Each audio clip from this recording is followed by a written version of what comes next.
all of you to the Carroll County Delegation meeting.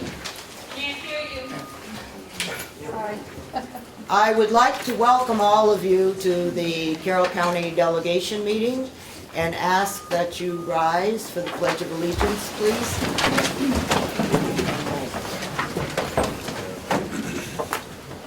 I pledge allegiance to the flag of the United States of America and to the republic for which it stands, one nation, under God, indivisible, with liberty and justice for all.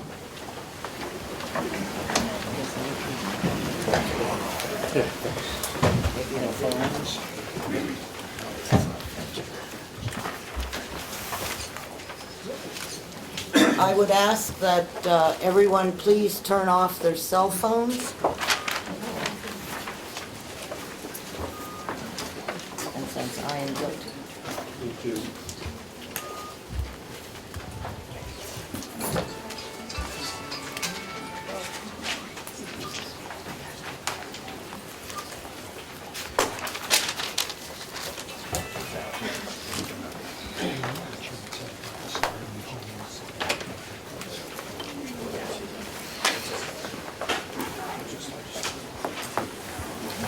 Okay.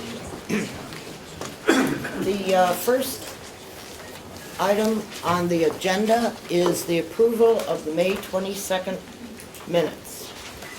Are there any changes, corrections? I move that we approve, Madam Chair, if there are no changes or corrections. Second. All right, seconded by Ed Butler. All those in favor? Aye. Opposed? Minutes are approved.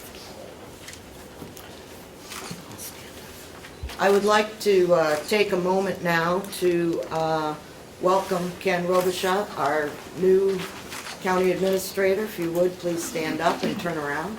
And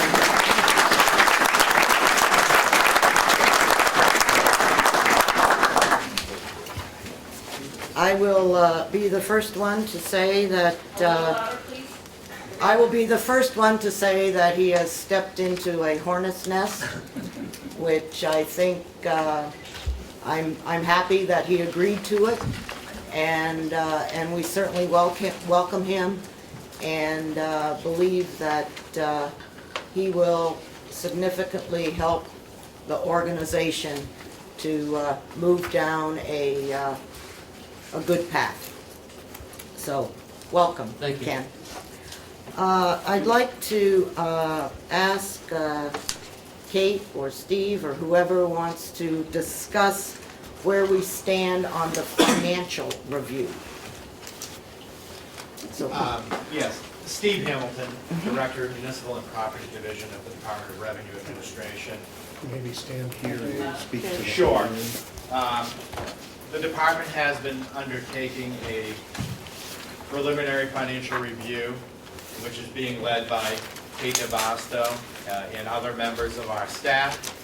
And we anticipate that the financial review will be completed and presented along the time frame that we had initially indicated, so in the beginning to middle of September. And so we are making good progress. We've had excellent cooperation from all of the parties. Many of you may have spoken to Kate or Carol Geyer, who's also been doing the field work here. The staff here have been meeting all of our expectations in terms of preparing and presenting the information to us and answering the questions that we have.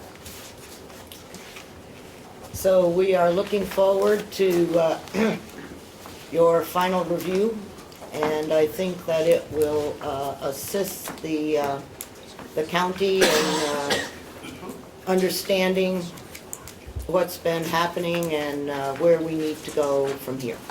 So I truly appreciate it, and I appreciate you all coming up this morning. You will have some additional opportunities to speak. Okay. Thank you, Madam Chair. To let everyone know, there have been 11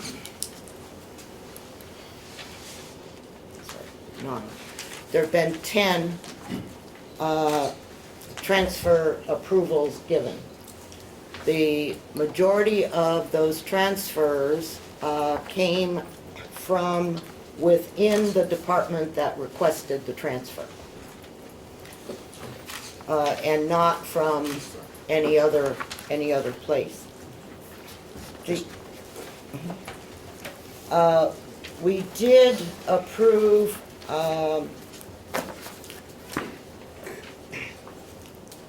money from the contingency for audit fees. And that was because the expenses for the audit exceeded what had been budgeted.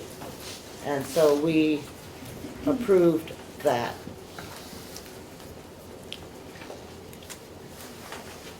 We also approved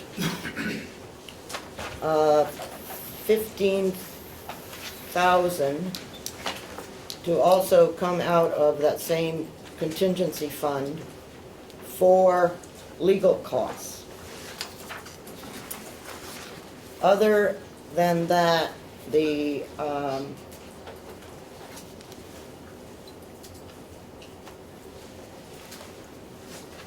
was one other one, $1,500 out of the contingency for health and or human resources, and it seems that we needed additional money for advertising.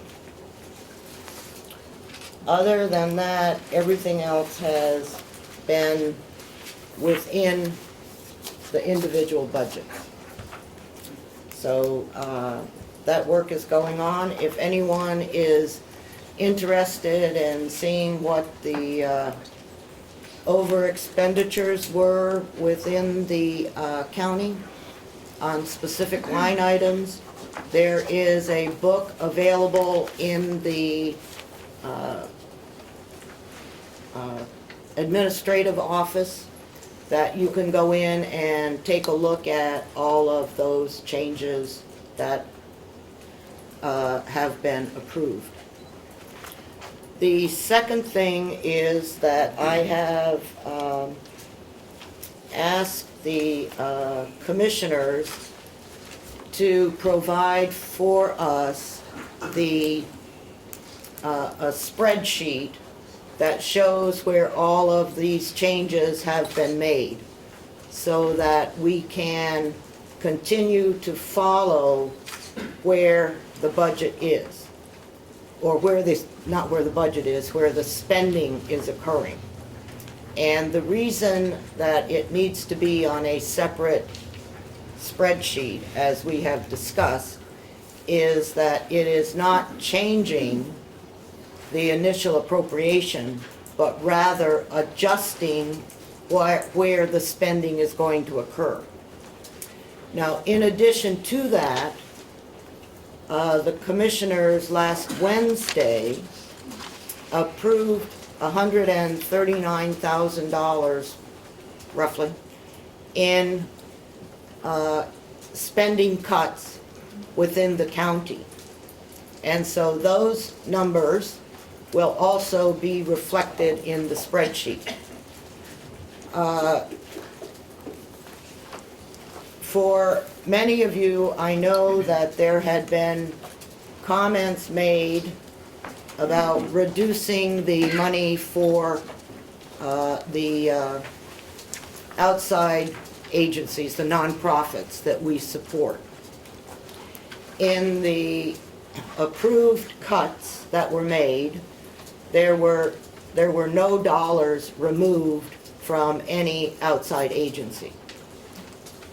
And we do not anticipate that that will occur. From the delegation's point of view, that is something that is just not acceptable in our position. Although when we set the budget, we set the budget.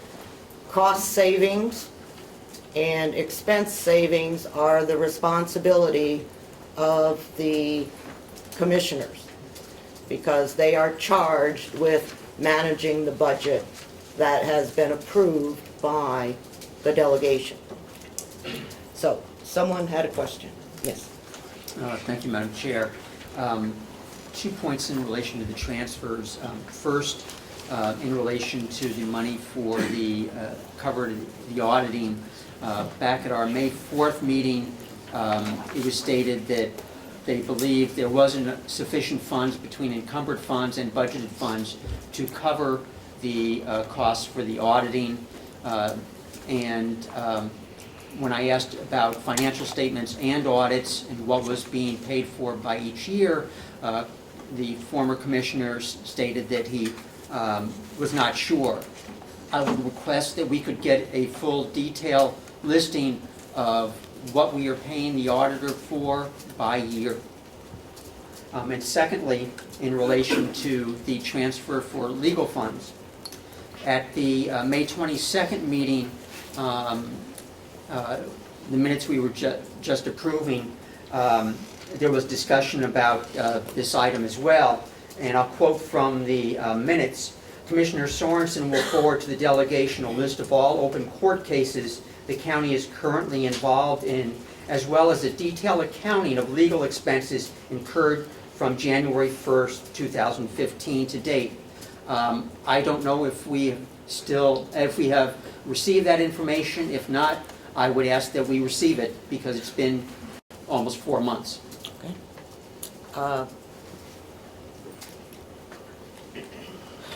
Okay. Thank you, and I will request that the commissioners provide us with both of those sets of details. Thank you. Representative Chandler. Thank you, Madam Chairman. It's my understanding that the Executive Committee approved transfers within the County Attorney's Office for increases for members of that staff. Is that correct? Yes. I think, one, I don't agree with that. I think it's very unusual, if not ever been done. I don't know when, but it's unusual in the halfway through a year to give increases to people. I'm sure everyone in the county would like to come back and reopen their salary and have another look at it. I just don't think it's fair to the rest of the county employees in lots of areas, probably, if we took another look. I would just ask, I think it's wrong. I think there are a lot of questions at the county's attorney's office that all of them don't revolve around salaries, perhaps. I don't know, just what I gather. And I would ask that the executive committee either reconsider their vote or ask for a vote of the delegation to affirm that.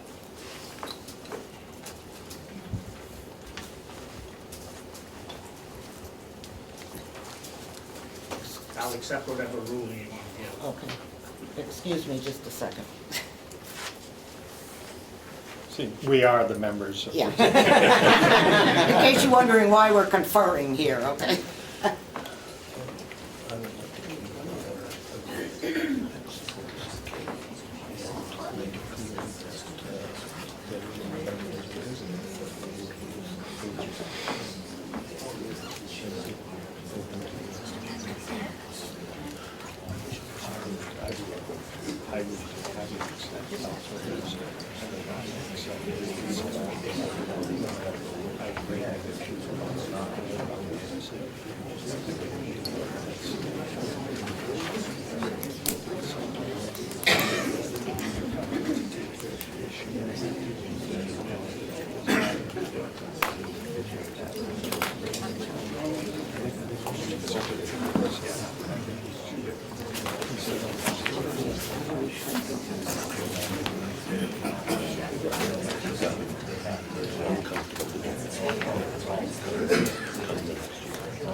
Thank you for your question, Representative Chandler.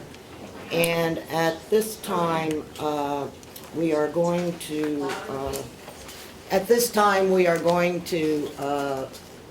leave the transfer as it was, and we will discuss the salaries as part of our budget for 2016. Go ahead, Ed. Thank you. I'm sorry, Representative Butler. No, that's okay. Representative Chandler, I agree that this was unusual and not necessarily a welcome request. But because we are in such a difficult situation in the county in general, because the commissioners and the new administrator analyzed the situation and agreed that it was important to support this request now, I was willing to support it. But I agree that it's not something that we necessarily will want to continue. And I said that when we made this decision, and it may be difficult, but I think we need to analyze the salaries come next budget. Did you want to say anything? I concur with Representative Butler. Thank you. The next item on the agenda is the Nursing Home Subcommittee recommendation dealing with the veterans' use of the two wings of the nursing home. Thank you, Madam Chairman. I am acting chair of the Nursing Home Subcommittee. Our charge was to look at the starting home veterans transitional housing and discuss that and make a determination for the delegation for a recommendation. 2 years ago, plus or minus a month, the good people trying to start the transitional housing for the veterans had come forward and asked if we would provide a timeline that they could go and secure funds to make readaptive use of the old building. The time frame, I believe, was set to last April. And that we did not take action at that time. We had the opportunity to meet with the good people last month and saw at that point that they were a little behind on their fundraising at that point in time. The idea was that if they were able to make the renovations to the building, and if they were to then be able to move forward and pay the operating expense for that, then the delegation would consider that. Unfortunately, at this time, they have not been able to follow through on that, and the recommendation of the subcommittee was that we would terminate that agreement.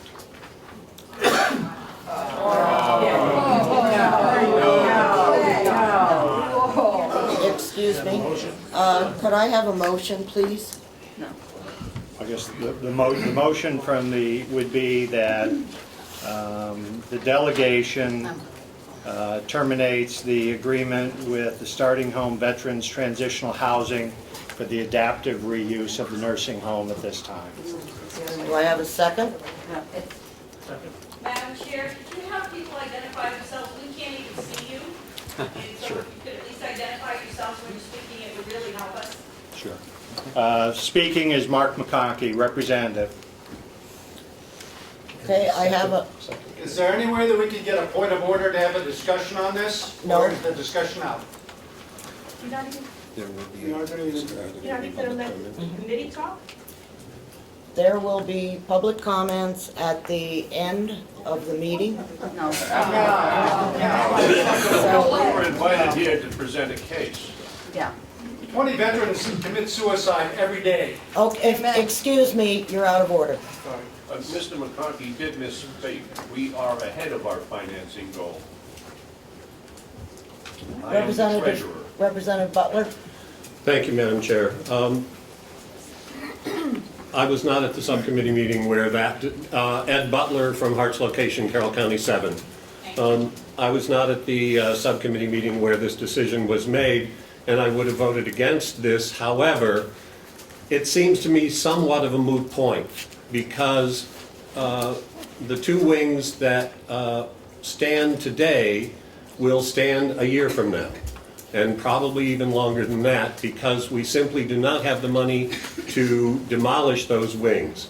And so therefore, for the past over a year, there has been the opportunity for Starting Home to solidify their plan and make it something that the delegation could support. As much as Starting Home has been struggling and working to bring forward a concrete plan, they came to us just a few weeks ago and said that without a commitment of a building, they cannot raise money. And yet they've had the commitment of the building for well over a year. All right, order. I appreciate that that is a misunderstanding, but the delegation indeed said, you know, you bring us a plan by April of this last year, and we will support that process. So, my point is that the building is still there. If Starting Home brings forward a concrete plan, I can't imagine, with support from veterans organizations and communities, which I understand you have many of, that it won't be possible to get that support. We gave the plan to the committee. Just another copy if you want. Okay, thank you. Is there any other discussion from the delegation? Representative McCarthy? Representative Frank McCarthy from Conway. Most of you know me. I put a lifetime in the military. I've been a commander of the American Legion in Conway for about 14 years. During that time, we opened the doors for our post home as a kitchen, living room, bedrooms for homeless veterans. And in 6 months, not one showed up. And recently, since December of this year, Health and Human Services have done studies on the number of homeless veterans in the state of New Hampshire. In both of those instances, the number was right around 200 or less. And they also stated that the vast majority of those are in the southern tier of the state. They're not up here in Coos County and Carroll County. And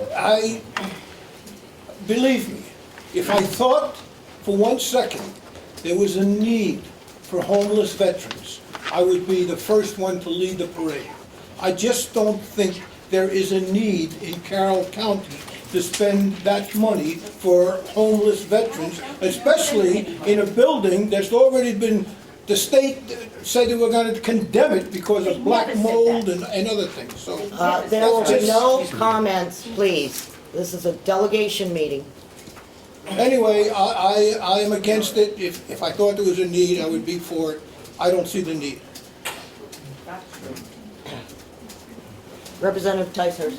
Thank you, Madam Chair. I'm Susan Ticehurst, Representative Ticehurst, and I just wanted to add a point of information that the two projects that are being discussed right now are not similar. They're very different, with very different ground rules and very different intents and programs. Representative Crawford. Thank you. Representative Carroll Crawford from District 4, Moulton Borough, Sandwich, and Tufton Borough. I voted for the veterans to establish the committee to go ahead with a study and to raise their money to do this. And with Representative Butler's comment about it would stay empty anyways for at least a year or a year, let me finish. Why do we have to make a decision at this point in time? Why do we, if the building is going to be empty and we're not going to really do anything with it for at least another year or so, I don't know why the delegation has to make that decision right here, right now, and not let this committee go ahead with what they need to do. And if they come back in 6 months or a year with the money and the commitment to do something with that, as they said in the beginning, this is not supposed to cost the county a nickel. So I would think that you, as a delegation, would let it go forth and not make that decision today. Thank you. Representative McConkey? Thank you. Listen, if we cannot conduct ourselves properly, we'll have to clear the room. Okay? This is a delegation meeting, and we're here to make the decision. I understand there are a lot of people supporting a lot of different things, but we still have our business to conduct. And that does not include clapping, shouting out, or anything else. I appreciate that. Thank you. Representative McConkey. Thank you, Madam Chairman. Representative McConkey, in our last meeting that we had with the folks from Starting Home, I had asked specifically that any grants they'd received or any new information that they had to support the claim that they were moving in a positive financial direction were to be submitted to myself as the chair of that committee by August 1st. August 1st came and went. With that, in hearing discussion of the delegation at this point, I would like to change my motion. I would like to move to table my motion. Do I have a second? Second. Okay. All right.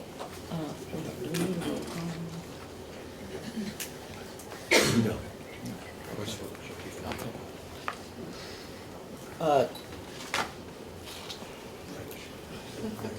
I think a motion to table doesn't allow for discussion. Right. Okay. All right. All those in favor of tabling the motion, please raise your hand or say aye. Opposed? Okay, so it's 13 to 2. 3? There were 3 men. Oh, who was the third? Who said no over here? Okay, fine. Okay, thank you. All right, the motion is tabled.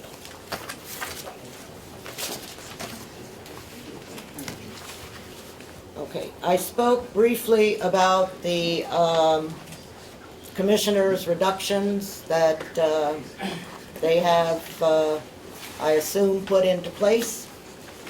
And I don't think there's any need to go over that any further. If you have questions about the cuts that were recommended, the information is available. That's in the boxes. Okay, the information is available in the box, and you're more than welcome to pick them up on your way out. Yes. Point of clarification, those reductions have been presented to the commissioners and approved, and they are part of now the budget moving forward? That's, yes. Thank you. Okay. Yes? Just a question about that. Since the commissioners vote on these, would not the delegation have the ability to propose additional cuts or move forward with the cuts that the commissioners recommended? The delegation's responsibility is to provide the budget to the commissioners. The commissioner's responsibility is to carry out the budget. And they have determined that the $139,000 is what they need to cut or reduce in order to meet their expenses. And that's one of the reasons why we will need to have a spreadsheet available to see, obviously the commissioners will need it, But the delegation will also have the opportunity to review those, how they're doing with their reductions in the various areas. If I could just follow up, Madam Chair. I think that based on additional information that we will be hearing today, I think that the proposed cuts are insufficient in that other recommendations will lead to tax increases for our citizens. And I think that we should make every effort to go as deep as possible in the budget. The commissioners. Okay, the commissioners. Okay. Madam Chair, may I Yes. ask a question? Uh-huh. Thank you. Susan Tysers. Just for process question, are we now giving the commissioners permission to set their own line item appropriations?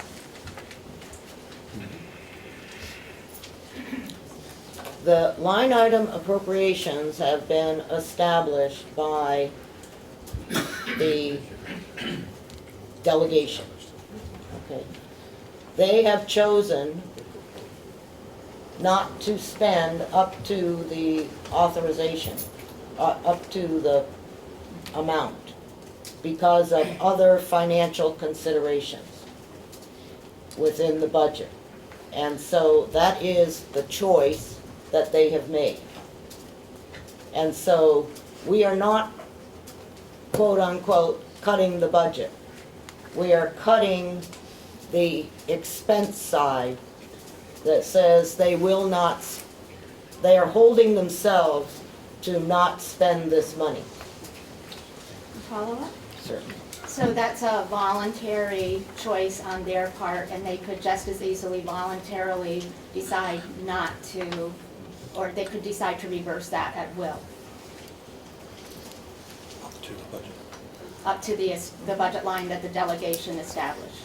Except that, as I understand it, their short-term plan includes these reductions. So I understand it's non-binding. I would hope that that doesn't occur. All right, Mr. Hamilton, are you going to do the speaking or is someone else? We're moving on to discussion of the supplemental budget.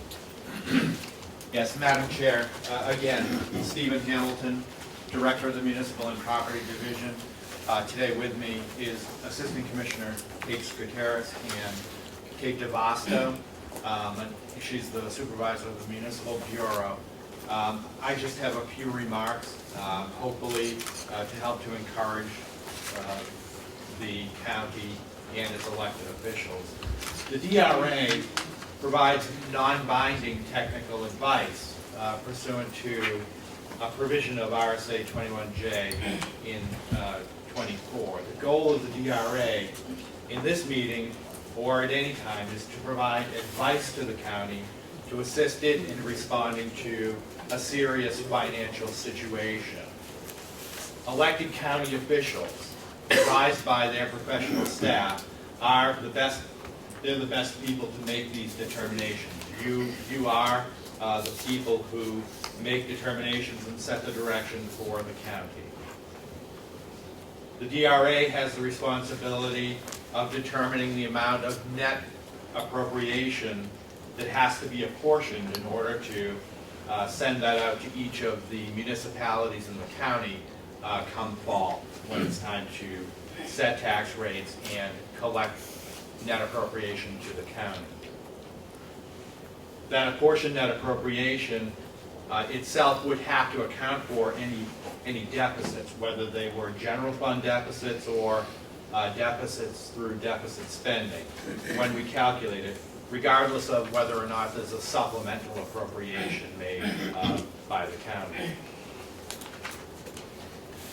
The 2014 MS-45, which is basically the balance sheet of the county, that was compiled by the county's accountant, the CPA firm that you hired to do that work, indicated a deficit in the general fund of slightly more than $907,000. According to the county treasurer, there was an amount of deficit spending that occurred as fiscal year 14 obligations were paid using fiscal year 15 funds. We indicated in a meeting with the executive committee last week, or the week before now, I can't remember which, and I'm sorry for that. But that amount was a starting point. That was the beginning of understanding where there may be deficits in the county. But importantly, cash flow is needed to fund the county spending. And much of the revenue that the county receives is in the form of property taxes paid to the county on December 17th of each year from the municipalities within the county. Cash flow throughout the year is mostly supported by issuing a tax anticipation note, or a CAM. That's currently limited to the amount of anticipated tax revenue, slightly more than $15 million. Passing a supplemental appropriation to resolve deficit will increase the anticipated tax revenue to the county and therefore increase the amount of tax anticipation note available. Cash flow is significantly impaired by the use of fiscal year 15 funds to meet the fiscal 14 obligation. Passing of that kind of a supplemental appropriation will allow your lender to observe that the county understands the current serious situation and has acted to remedy it. The action is also going to allow the DRA to accurately estimate each municipality's share of that net appropriation within the county for this tax year. Ultimately, the coming plan, or any plan, will allow elected officials to make the important determinations and set the stage both for the immediate continuity of operations within the county, but also importantly, the future management and operation of the county. And for that future plan, for the long-term planning, we know that there is a lot of work to do. We think that you're being competently led in the administration now by your new county administrator. And we think that the report that is going to be coming in the next few weeks from us on our preliminary review will assist in that long-range plan. I'm happy to answer any questions that I might. Does anyone have any questions for Mr. Hamilton? Representative Cordelli? Thank you, Madam Chair. Glenn Cordelli, Carroll County District 4. Thank you for being here with your staff, Mr. Hamilton. We are aware that, backtracking a little bit, we were first led to believe in the beginning of 2015, January to March timeframe, that there was a deficit of approximately $567,000, which then became $907,000, as you referred to, with the filing of the MS-45 with the state. And I'm now hearing that in addition to that $907,000, there is an additional possibly $500,000 plus expense from 2014 that needs to be paid in addition to that deficit that we are aware of. Maybe could you explain that a little bit? I'm not sure I'm the best person Okay. to be able to explain that for you, but I think that the county administrative staff has completed an analysis of the required cash flow to make it through the end of this fiscal year period. What I would say is that, to my ear, there are more than one issue that your question is touching on, and that is the general fund deficit, which was recognized by your accountant, and the idea of perhaps some deficit spending, which was fiscal 15 money being spent to close fiscal 14 out. So I think there are two different pieces of that. Representative Chandler? Thank you, Madam Chair. I think I have two questions. One, obviously this, as you know, there's a cash flow problem because the bank won't release the TANs at the moment. Supplemental budget it requires a 30-day notice, right, for a public hearing, I think, before we can pass one, is that correct? So how, do you have any advice on how we, in the short term, how we're gonna get the cash flow? Does the bank agree? I think it's a great question. And I hope I have a great answer too. And I think the county administrator will be speaking in more detail about the cash flow situation. At the current point in time, the county is not expended all of its available credit under the current CAN. But I think in order to proceed with more borrowing against that CAN, the bank wants to be assured that there is a plan in place to make sure that all of that money will be able to be repaid within this fiscal year.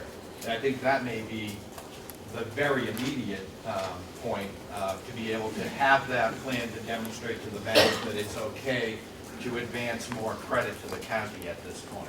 So I think that part of the process, whether it's setting into motion this supplemental appropriation, I think will help them to be, the county administration to be able to explain to the bank where they are. If I may? Yes, you may. The next question was something you said that you were comfortable with the staff at the county was going to make recommendations for how much the supplemental budget is going to be. And I can tell you, there's only one member of the delegation. I'm not going to vote for a supplemental budget until you tell me, based on your observations, how much it needs to be. That's my opinion. And I don't know if you've been asked for that, or you're just relying on figures you've been given, or what, but that's, so. And I appreciate that vote of confidence by at least one member of the delegation. However, the role of the department is not to be here to tell you what to do. We have seen the cash flow analysis. It seems to, at least in the big picture pieces of it, make sense. We've talked to, Kate DeVasto spoke with the auditor for the county, and he verified that this was in the correct neighborhood. But we're not here to tell the delegation or anybody what the dollar amount of that should be. So are you allowed to give an opinion after reviewing what they say? We're in this problem now because the situation hasn't been very good, and I don't think many of us are uncomfortable relying on any numbers that are given to us unless they come either approved by you or at least some consensus from your department that yes, this makes sense. I don't know whether we need 1.5, 2.2, 2 million, I don't know. Well, I rely on the assistant commissioner to back me up on this, but there is no statutory process for us to approve that kind of an estimate, and I'm not sure that would be within our authority. I think Kate Gutierrez, Assistant Commissioner at the DRA, I would just add that in Steve and his staff meeting with members or employees of the county in their work in administering the budget, what we have advised is that there is a serious financial issue, and the approach to that appears to be creating a short-term plan to allow your cash flow to be utilized and to remedy that immediate issue, and to also create a long-term plan to really get in and understand what the numbers mean and to find out, perhaps with the use of hiring some consultants to get in and analyze the numbers. I appreciate your skepticism at this point. However, to me, that falls into your long-term plan and how you're going to get in and analyze the numbers on a deeper level than I think what is time for now.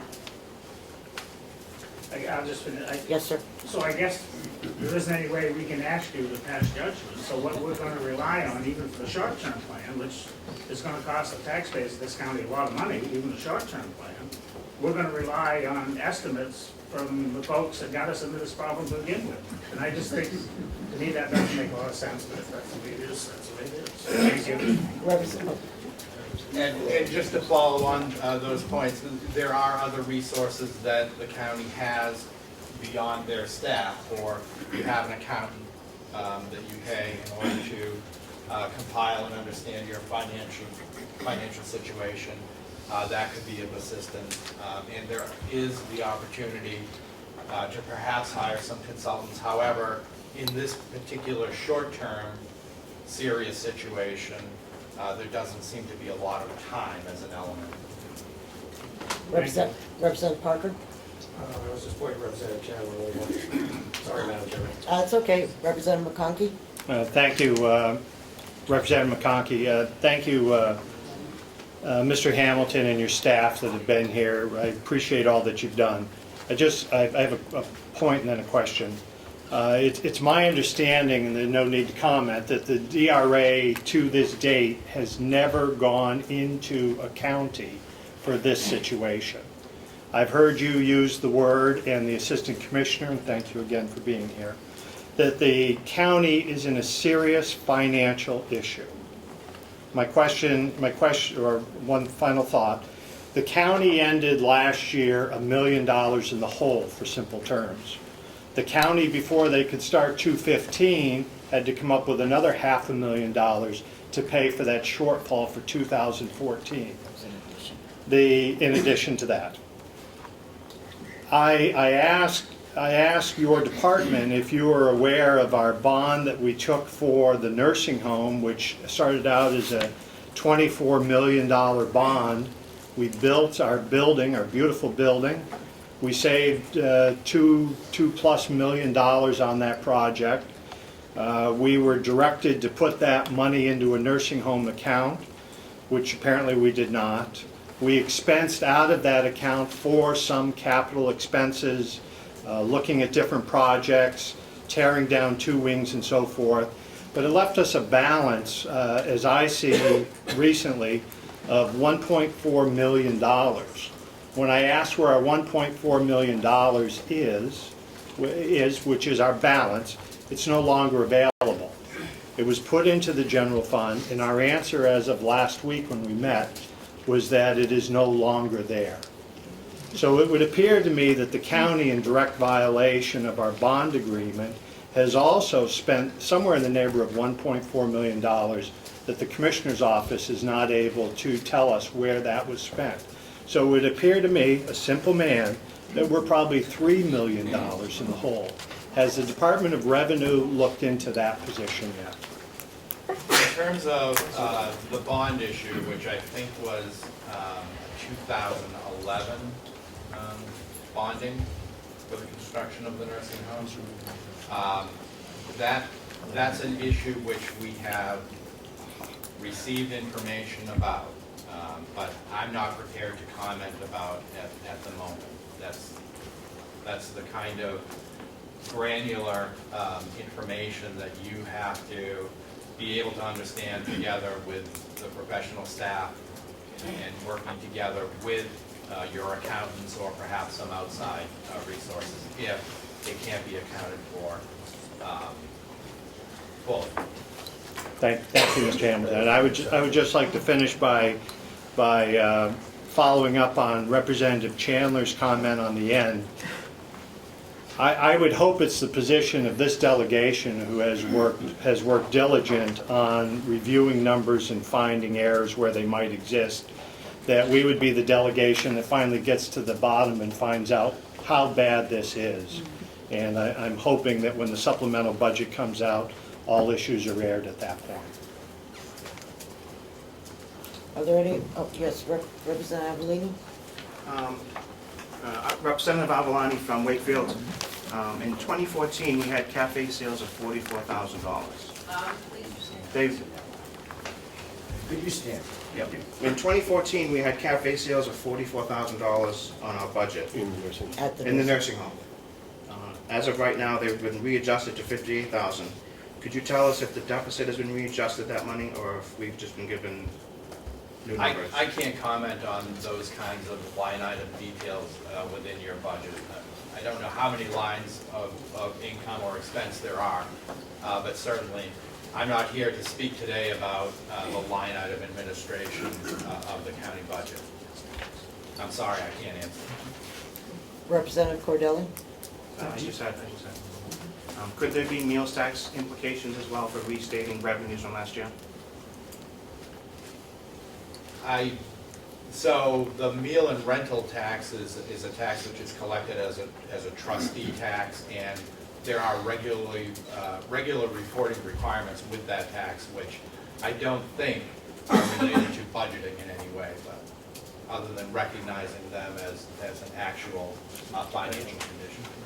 Follow-up, Ken. Yes, one more. Should there be a line item, in your opinion, in our budget that accounts for the collection of meals tax? I have no opinion about that. Representative Cordelli? Thank you, Madam Chair. Glenn Cordelli, Carroll County District 4. Going back to your comment Speak about up.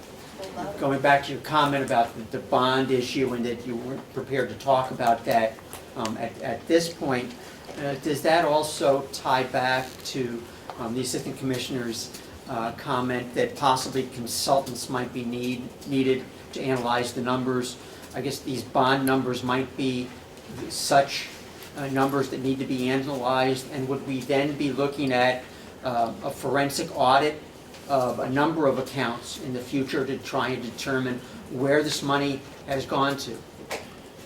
Well, I think there are tools that are available to look more deeply into the operations of parts of any governmental structure.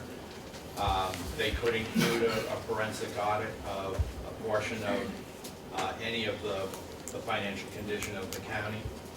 I'm not recommending that. I'm simply saying that that is an opportunity that you have in order to understand if it appears as though there hasn't been a full accounting, and I'm not making a determination that there has not been a full accounting of the nursing home bond for.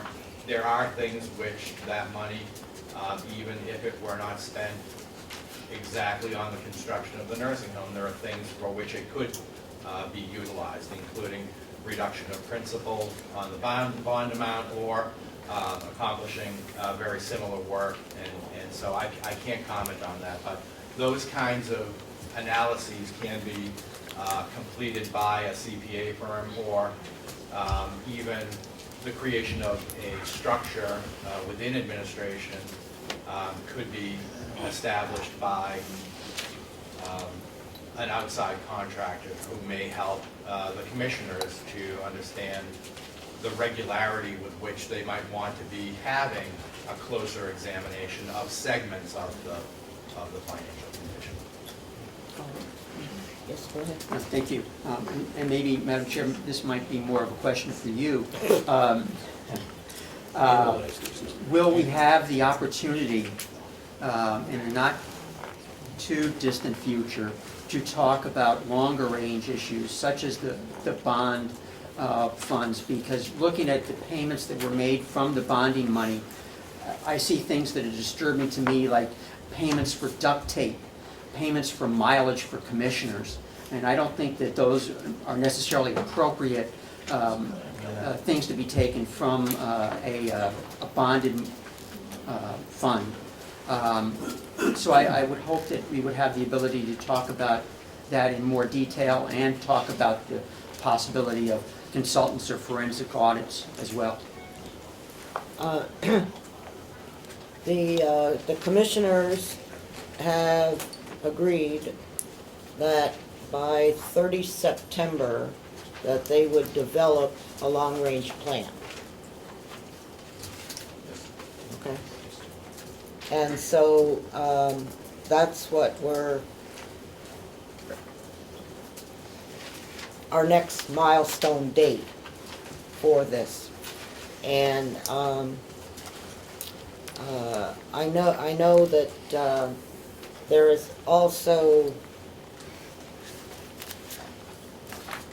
a piece of paper like this that explains where the money for the nursing home went.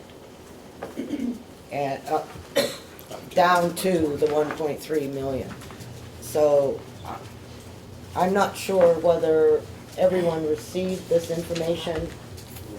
Okay, I thought it was sent out. So you can take a close look at that, and we can talk about it later. Yes, Representative Lee. Representative Avalani again. In your opinion, could we restructure the bonds to have some savings over the next couple of years? I have no opinion about the current bonding situation with the county. That's something that you might want to consult with a bonding professional. What, we don't have a bond? Oh, you mean the nursing home bond? Could I follow up on that?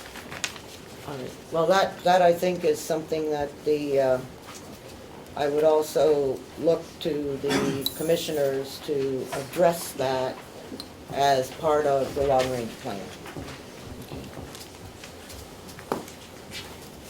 Yes, Commissioner. Madam Chairman, I can't sit here and let that accusation from Representative Cordelli say that we've used the bond for travel. We have not used the bond for travel, and we have not used it for duct tape either.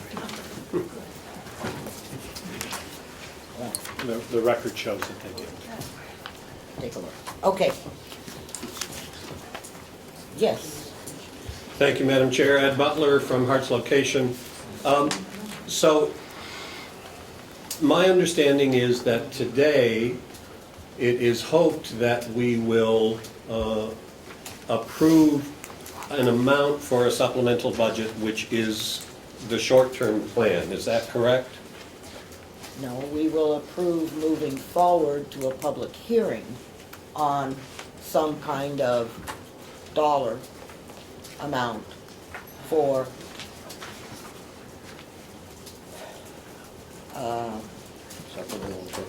well, it's, yes, but it's not like we're going to say, we'll give you $500,000 more for legal.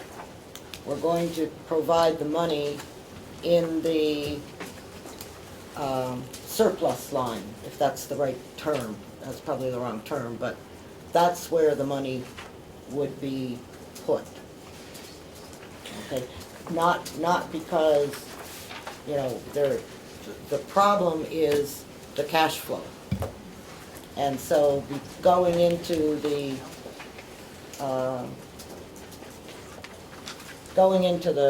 surplus line allows them to have cash flow for the rest of the year. I think that's correct. Kate's nodding her head over there. Okay, sorry, deficit reduction. Okay, wrong terminology, but I understand it, and I think most everyone does.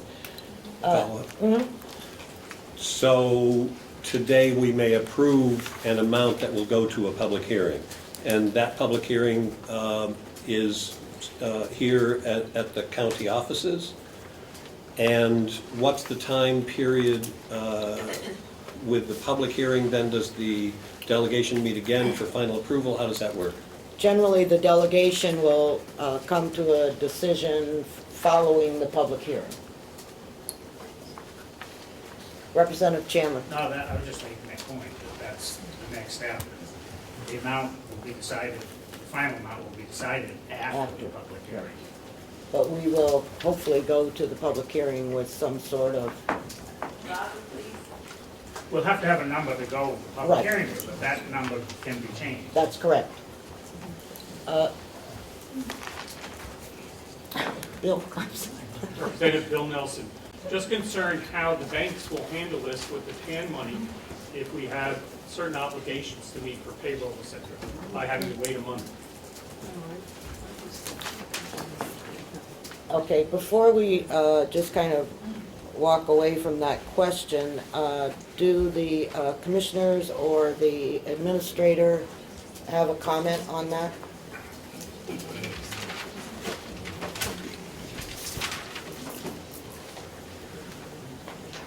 My name's Ken Robichaud, and I'm the new county administrator here. I've been here 3 weeks.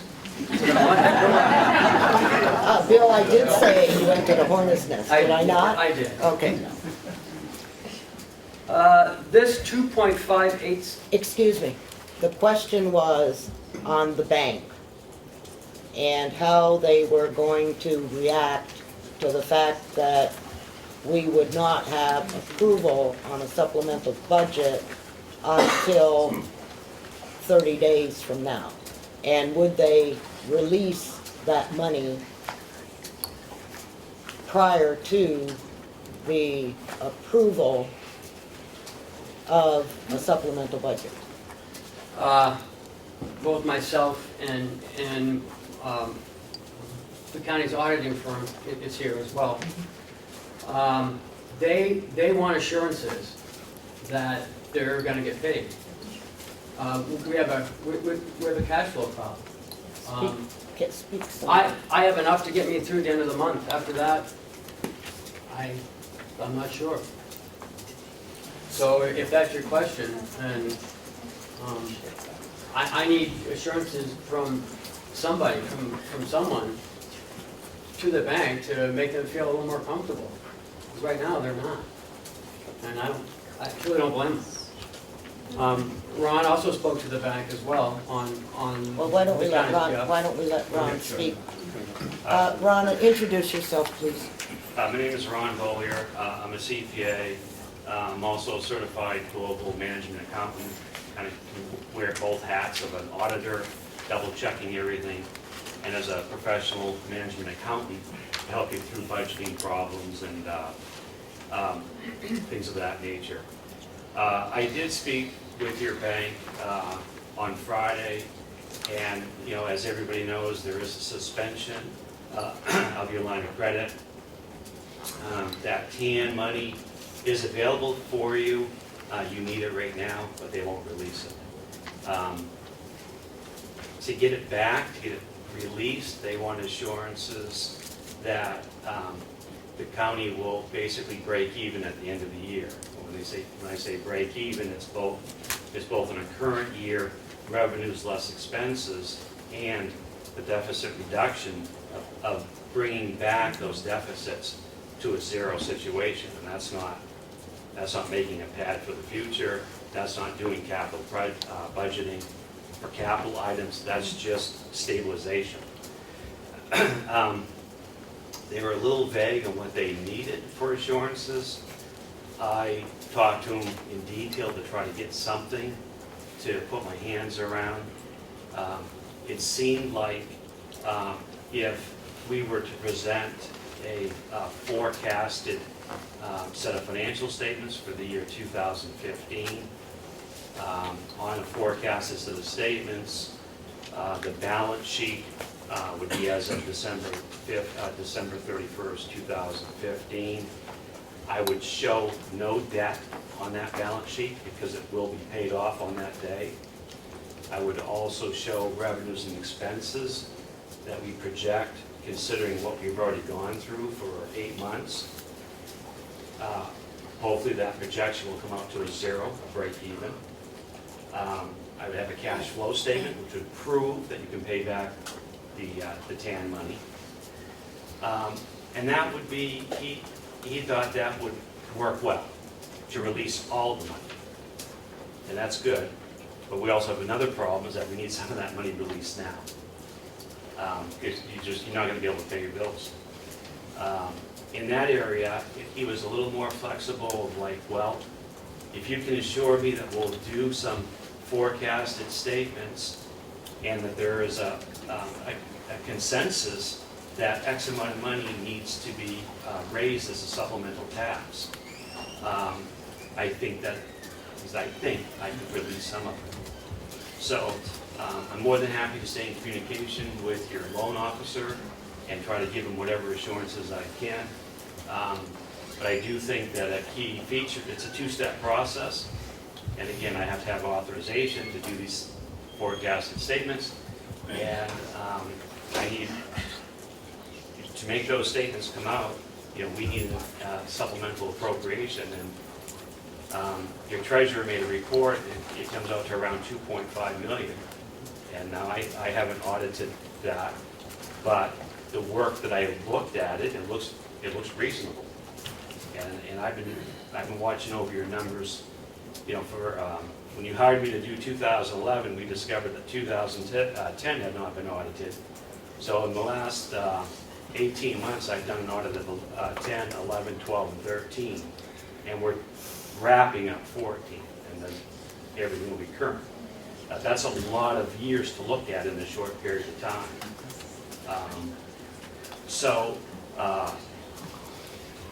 Again, I think the number is that 2.5. I think it definitely reconciles back to the Form 45s that you filed with the state and that they're looking at as of December of 14. That's a perfect cutoff. They're kind of all current up to that point in time. And now we're looking at the projection of 2015. I know it's a hefty number, but you know, I think that's what, in my professional opinion, you need $2.5 million. And,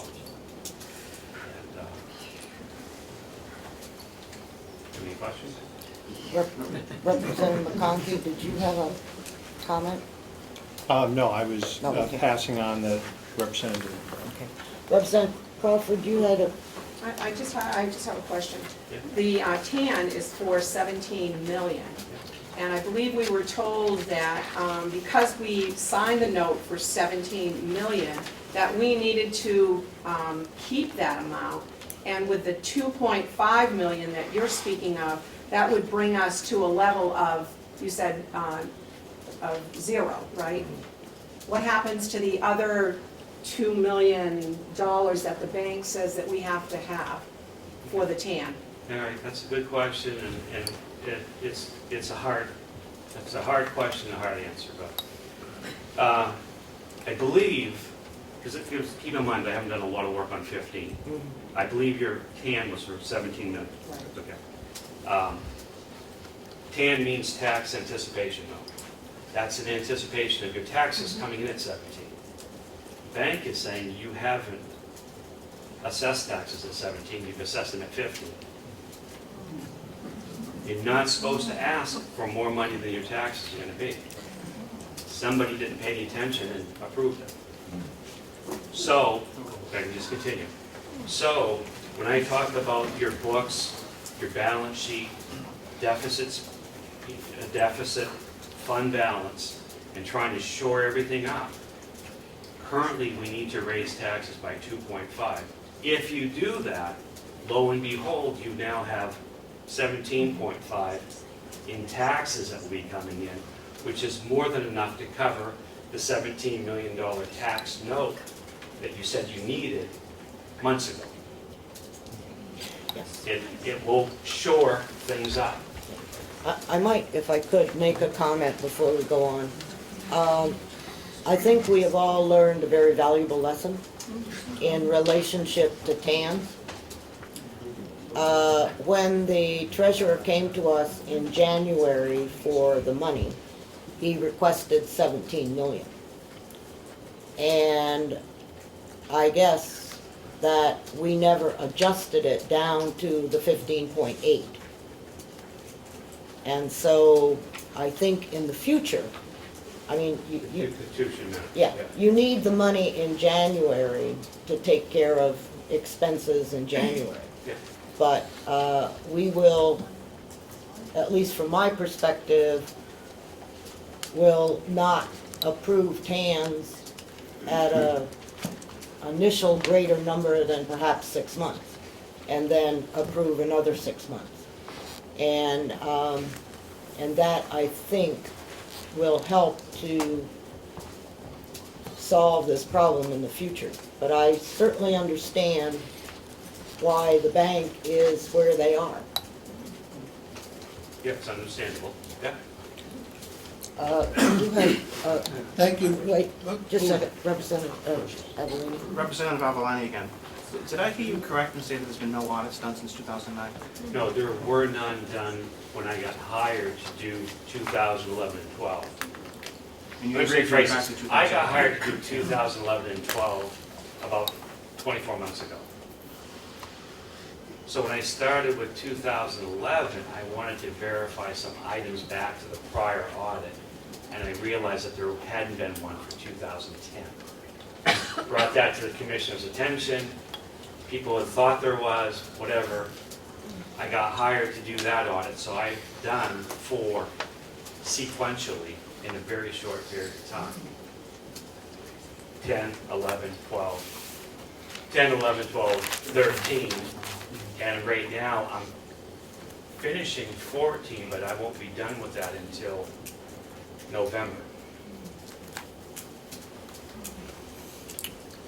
Oh, yes, you had a follow-up? Please.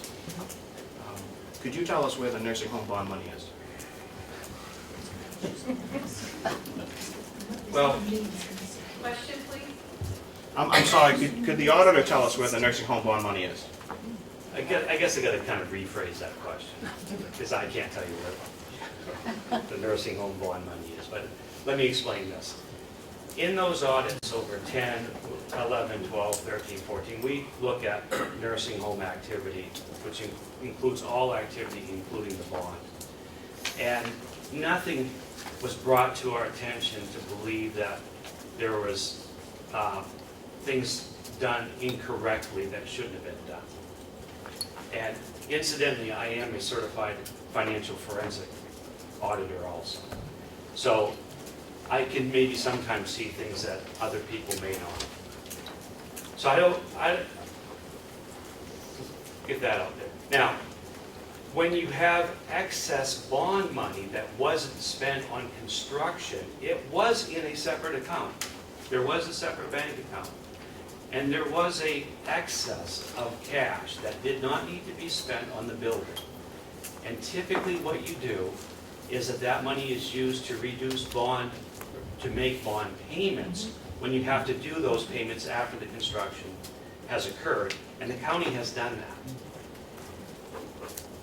But if you can also look at that situation, you'll see that when it's available in a separate pot of money as cash, you don't have to raise it in taxation. It's a kind of a double-edged sword. It's nice to have it, you make the payment, but your budget doesn't have that in it. And eventually it's going to need it in it, and then that's where a transition occurs. And it's a very difficult time. Representative Cordelli? Thank you, Madam Chair. Thank you for being here. My question is related to the TAN.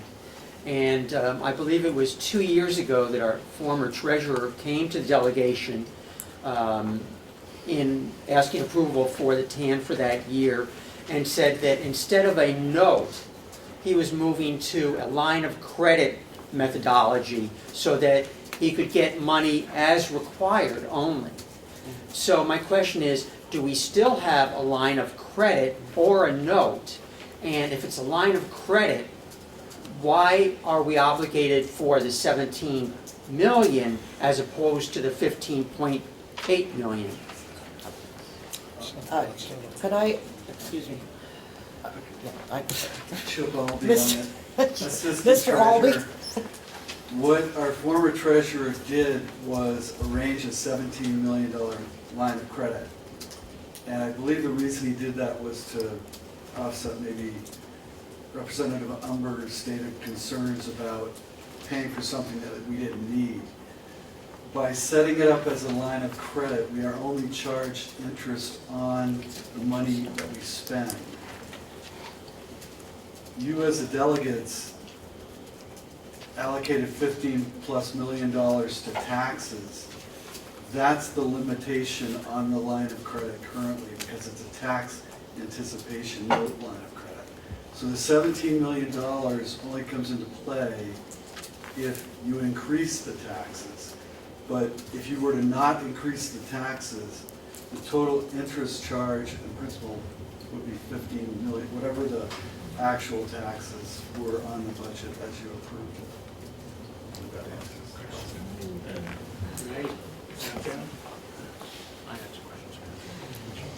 Okay, Representative McConkey was first. Thank you, and while we have our auditor here, thank you. I just wanted to follow up a little on what Representative Avalani had said and what you had returned. The delegation did return $1.5 million of that extra money left over from the bond to lower the bond. We have done that. What you may not have seen is we were provided an account after months of asking. We were provided an account of what all the expense items were that brought us to that 1.38. I'll round up to 1.4. We don't have a problem in this county rounding up. $1.4 million. And we were told that that money is not available. It's not in an account. And I'm hoping that as you move through your further investigation, which I have always said and would support moving into a forensic audit at this point in time, I would hope then you would be able to take a look at that last amount of money and then form an opinion. Thank you. Yeah, sure. And we can always take a harder look at any area at any time. Thank you, sir. That's absolutely, that's fine. Yeah. Representative Chandler? I was just thinking, with Assistant Commissioner Albee, it seems like, I mean, we haven't spent $15.8 million of the budget yet this year, so why is the bank, we have enough money to pay that, so why can't we get anticipation, line of credit up to that amount at least? We have that, the account is frozen, and I spoke with the bank as well. Their concern came from talk in the press, people's talking about bankruptcy, not paying off, or not paying a bond payment this year, not paying it next year at the end of any number of things that made them nervous enough to think that maybe they weren't going to get paid, and they just need reassurances.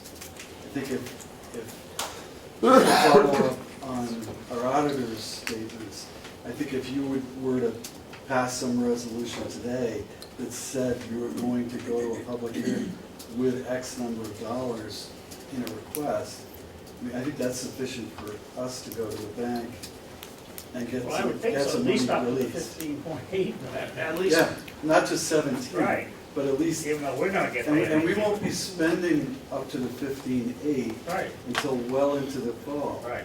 So they should agree to that. One would think. Madam Chair? Representative McCarthy, is this a question for the auditor? No, yes, it is. Frank McCarthy again from Conway. The new county administrator said he has enough funds for about, what, you said 2 weeks, 2 more weeks? Probably the end of the month. The end of the month. Since we are working on this very diligently, and I know it will be worked out, can you not go to the bank and say, look, can you give us enough money to take us through for the next 30 days from today? And at the end of that 30 days, the situation will be rectified. That question for me? Or, No, anybody. yeah, Chip? Chip? Yes, they can do that. I'm sure we can give it a good college try.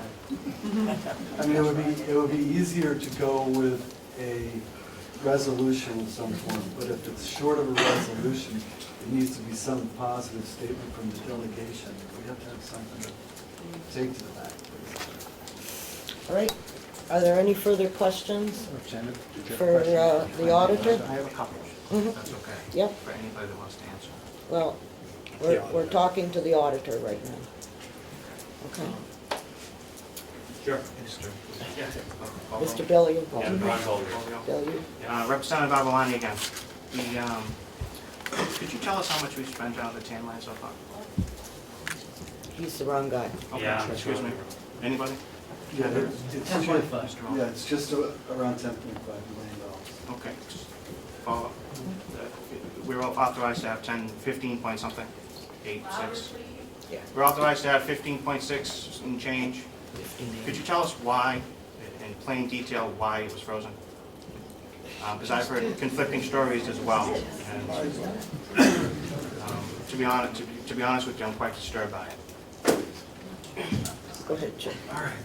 I mean, I don't know how to be any clearer with this, but when, having been in the commercial sector for most of my working career, if my banker hears on the street that I'm going to file for bankruptcy, I'm going to get my accounts frozen and probably get a phone call. If my banker hears on the street that I'm not going to make my mortgage payment on my warehouses or whatever, my dealership, my credit line might get frozen because they're currently at risk for $10 million and there is no possible way that this county can declare bankruptcy. But if you were to declare bankruptcy, that $10 million would be at risk for the bank. Why would they want to risk another million or another 2 million or another 5 million while we go through this process? They are just in the business of mitigating their risk, and they felt through, for whatever reasons, it was on WMUR, as I remember. So it was pretty well statewide information that these discussions were taking place, and I think some people misspoke, and we're paying the price for that currently. Chair, Yes, Representative Chandler, I'd like to make a motion. you may. Okay, thanks. I would just move that this delegation vote to schedule a public hearing as soon as practicable on a supplemental budget. Now, I'm not advocating this amount, but you don't want to do this? Yes. Okay. For $2.4 million as the subject of that public hearing. Do I have a second? And so inform the bank that we're making that step at least. Okay, and I have a second from Representative Butler. Are there further comments, questions on the motion? Representative Butler? Thank you, Madam Chair.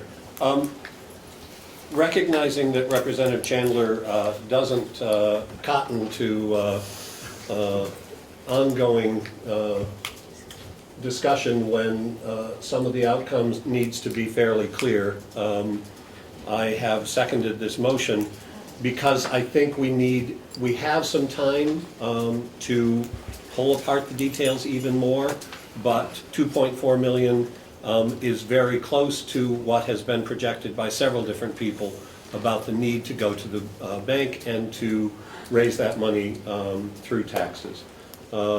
And obviously there is more discussion and more head banging that needs to happen. The public needs to weigh in, which I'm glad of and wasn't aware of. And it sounds to me like we may be able to get the extension we need to be able to get through the public comment period. So I hope that the delegation will support the motion. Madam Chairman, can I just comment on that? Yes, you may. I'm sorry. That seemed to be a number that at least was in conjunction or pretty close to what a lot of people said. If there's some evidence that it should be something different to just move ahead, I'm not willing to change it, but it seems to be what. Thank you. Representative Cordelli? Thank you. Madam Chair, Representative Cordelli again. I have questions about the cash flow analysis that the administration has put together, which is part of this motion. The cash flow analysis shows a dramatic increase in spending over the last 4.5 months of the year, and falling off the table of revenue for the last 4 months. Neither of which we've seen in 2013 or 2014. And actually, through June, the information we've been given shows a surplus. So I am reluctant to vote on this motion pending discussion of the cash flow analysis from the administration. Representative McConkey. Thank you, Madam Chairman. Representative McConkey from Freedom. I'll support the motion brought forward by Chandler for the interest of facilitating discussion with the bank. The concerns of the good people at the nursing home and all of our employees, we need to act in a manner that will at least allow us to move forward. I am not in agreement with the amount of 2.4. I will support the motion. I'm fearful of any number that's been brought forward to us by this administration up to this date. I personally believe that that number is going to have to be $1.4 million more. So I'm supporting the motion for our employees to keep this county going forward, and hopefully we will have a closer discussion of real numbers when we meet the next time. Representative Avelino? Can we have a short recess? Sure. Okay, we're going to recess for Representative Nelson. 10 minutes. Can I just ask a quick question to make them into the Sure you recess? may. When push comes to shove, would DRA make up that money? I'm thinking of this for the bank. DRA says, hey, you're gonna have to pay the bill.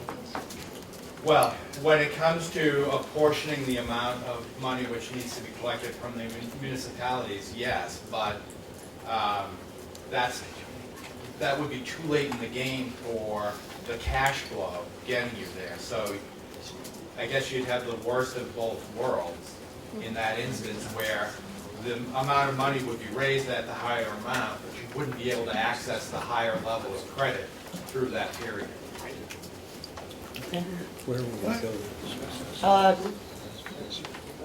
10 minutes, we'll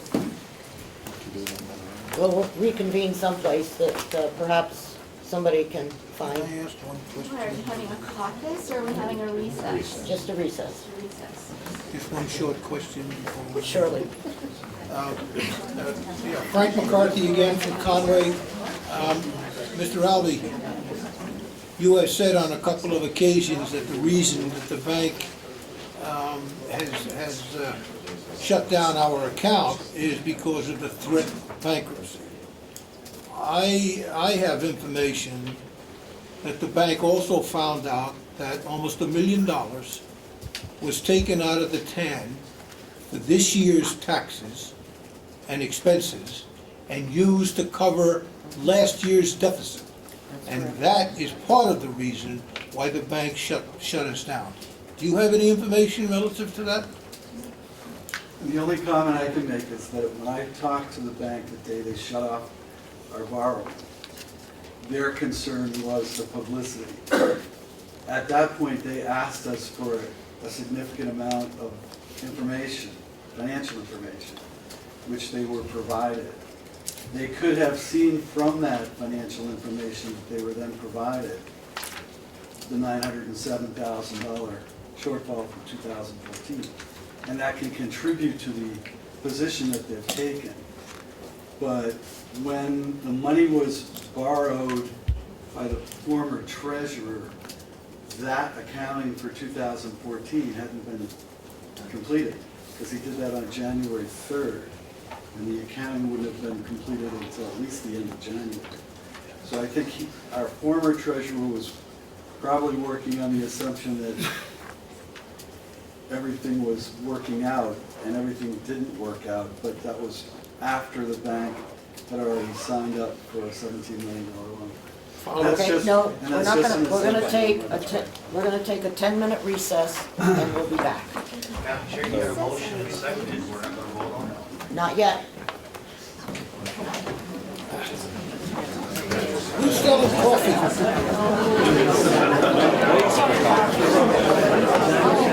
Who's selling coffee?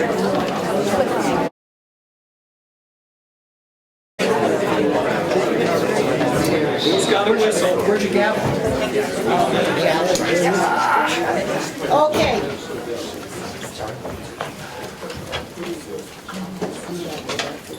Thank you. Okay, Representative Chandler has the motion was made to set up a public hearing within the next 30 days and to use as the public hearing number 2.4 million. And I want folks to understand that this will go in for deficit reduction. Is that the right term? What's the right term? Okay, that'll work, for deficit reduction. This is not for increased spending. Okay, and this money will help with the cash flow through the end of the year. And we may or may not, depending upon how the audit for 14 turns out, that may not be a good number either. But that's part of the problem when we don't have audits on a regular basis, that we cannot see that until it's too late.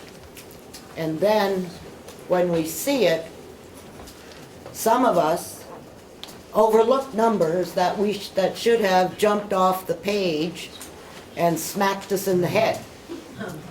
Okay?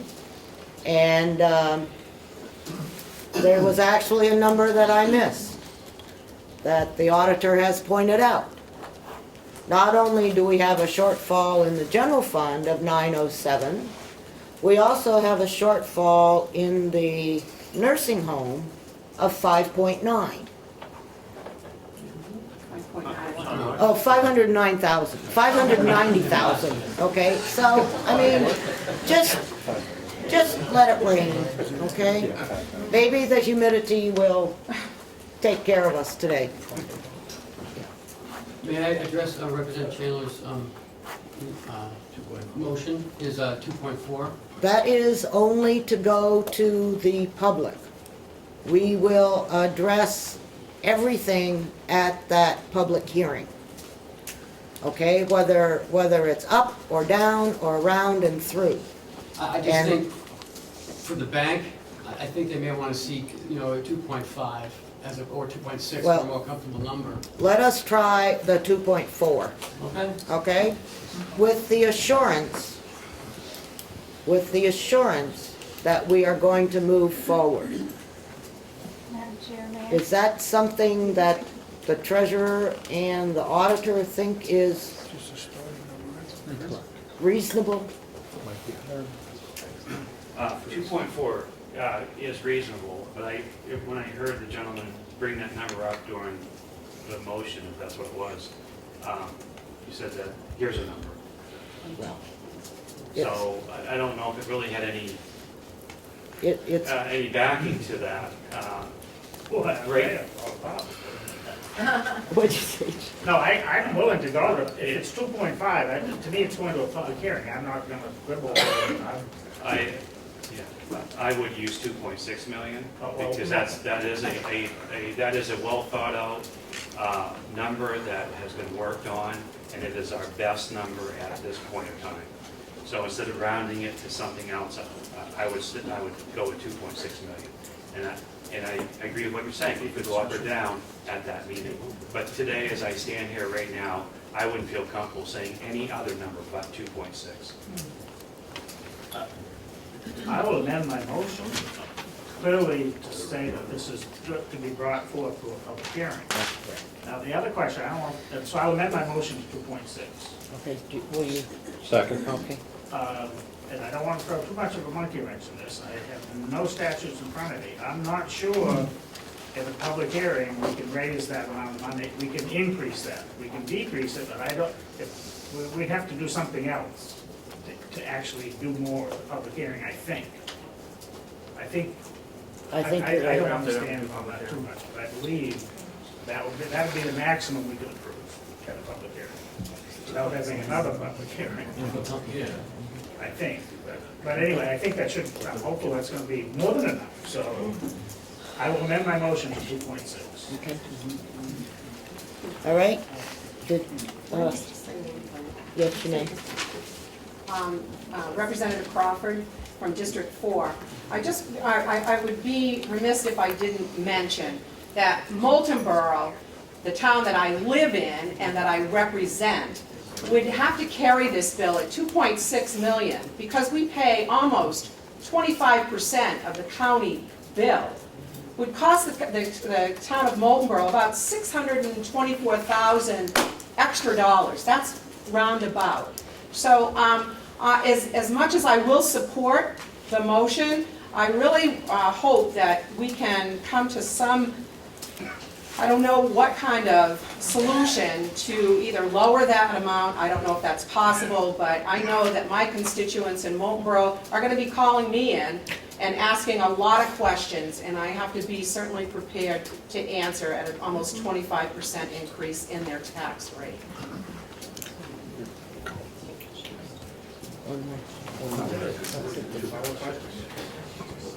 Okay.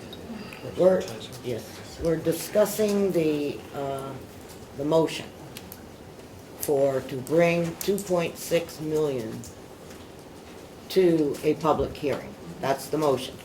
If you want to discuss the motion, then that's what we're going to discuss. I understand that every single town will be affected tax-wise, but Representative Ticehurst. Thank you, Madam Chair. I did want to address what the impact would be per 100,000, but I think you don't want to hear that at this moment, so I will hold that comment. Okay. That will all come out at the public hearing. And I'm sure before the public hearing, we will have lots of airing in the public. Okay. All right. Representative Butler, will you please do a roll call? I will. Of the motion to approve 2.6 million for a supplemental appropriation for deficit reduction in order to move to a public hearing as soon as possible. Acceptable? To bring to a hearing, Yes. wasn't it? Bring to a public hearing. Yes, in order to move to a public hearing as soon as possible. To move for hearing. Representative McConkey. Yes. Representative Chandler. Yes. Representative Schmidt. Yes. Representative Cordelli. Yes. Representative Crawford. Yes. Representative McCarthy. Yes. Representative Nelson. Yes. Representative Wright. Yes. Representative Avalani. Yes. Representative Comeau. Yes. Representative Parker. Yes. Representative Butler, yes. Representative Ticehurst. Yes. Chair Umberger. Yes. Note that Tom is absent. I will. Representative Bucco is absent.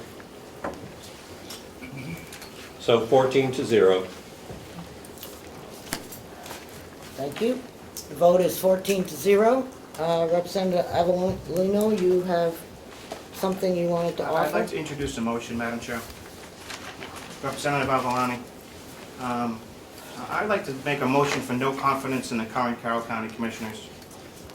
I'd also like to speak to my motion as well. Yes, you may. Is there a second? Second.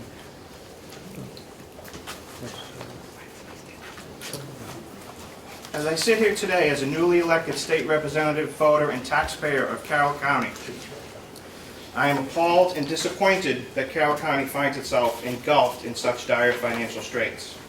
As a delegation, we have learned that the county finances have not been audited since 2009, even though it was budgeted for and the funds were spent to provide them. The county has had bad debt write-offs totaling in the millions. We have had the 2015 tax anticipated note, or TAN line of credit as it's been called today, in violation of state law used to cover a very large 2014 deficit and a public mention of bankruptcy that caused the bank to freeze the county's line of credit. This delegation has, on numerous occasions, been given incorrect financial information by the commissioners. The county delegation is required by law to have the budget completed by March 31st of each year. As a result of receiving incomplete and inaccurate information from the commissioners relative to the 2014 budget, this body was forced to rely heavily on the 2012 and 2013 budget numbers in producing the 2015 budget. It is obvious that the commissioners have withheld vital financial information from the county delegation. When asked to find savings within the budget, the commissioners use scare tactics and make public announcements that outside nonprofit agencies will be cut, instead of following their statutory responsibility to stay within line item appropriations. The commissioners offered little or no oversight and exceeded line item appropriations many times in 2014. The delegation subcommittees have offered many ways to save money, specifically at the nursing home. Excuse me.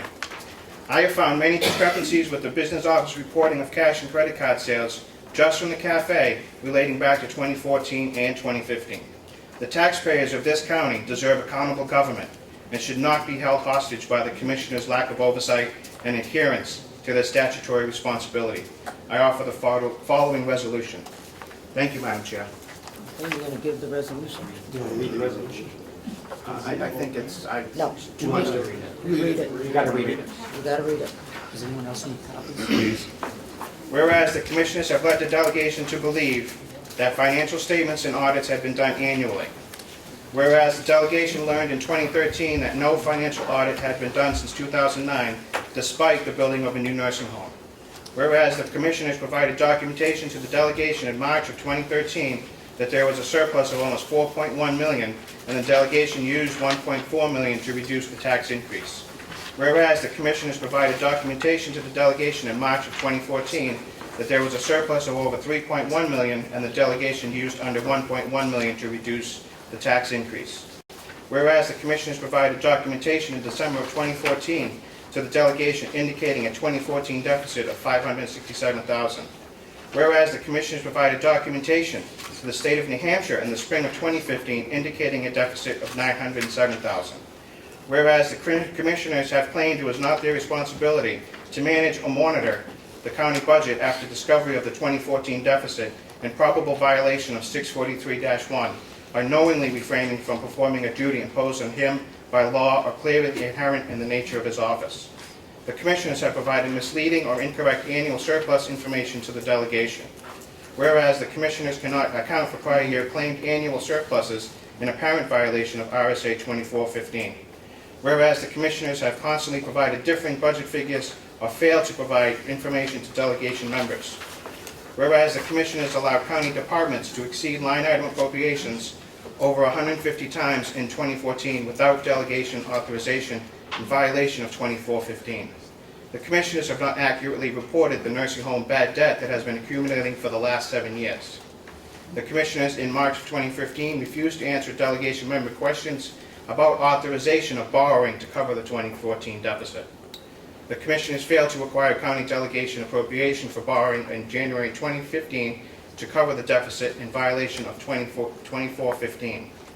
The Commissioners placed excess bond funds from the new nursing home construction project in a general fund account, despite instructions from the bank in August of 2010 that there should be in a separate nursing home account, and those funds cannot be now accounted for in violations of RSA 33(3)(a) and 2415. The Commissioners have not implemented financial recommendations from the 2014 performance audit. Whereas the Commissioners' mismanaged or lack of management of county finances has necessitated the Department of Revenue to come into the county to examine finances so that county tax rates can be set with confidence. It is apparent upon the recommendation of the Department of Revenue that a supplemental budget will be required to raise funds to cover the 2014 deficit and the overspending, which was in violation of 2115.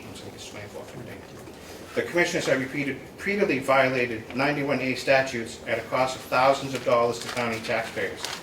Therefore, be it resolved that the Carroll County Delegation votes no confidence in the sitting Commissioners to lead the county out of its current financial problems.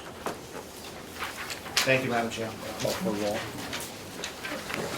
me, don't we usually have discussion? We're going to. Is there any discussion? Representative Tysers? Thank you, Madam Chair.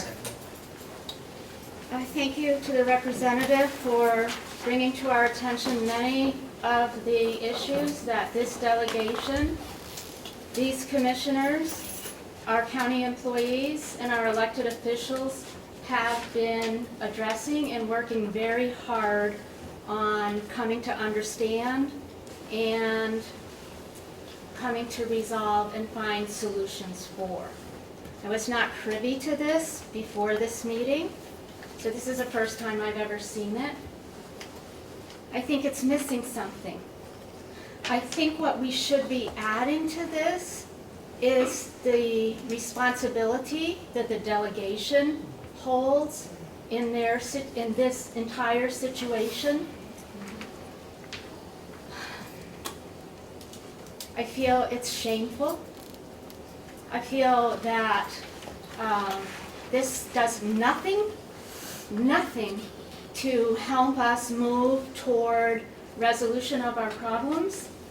It also does absolutely nothing to develop an atmosphere of trust. It disrespects the public. It does not lead us forward in any way. There, in my opinion, I hate to close doors, but in my opinion, there will not be a positive resolution to this situation in a timely manner until all parties decide that they wish to sit down together, identify common goals, talk about strategies that will work for the people of the county. I'm not just talking about some people of the county, I'm talking about all people of the county. I'm not talking about win or lose compromises. I'm not talking about winner take all. I'm talking about what do these people need, what interest does the county have here, what interest does the county have here, how do we find solutions that meet all of those interests. And I will obviously not be supporting this, and it brings me grief and shame.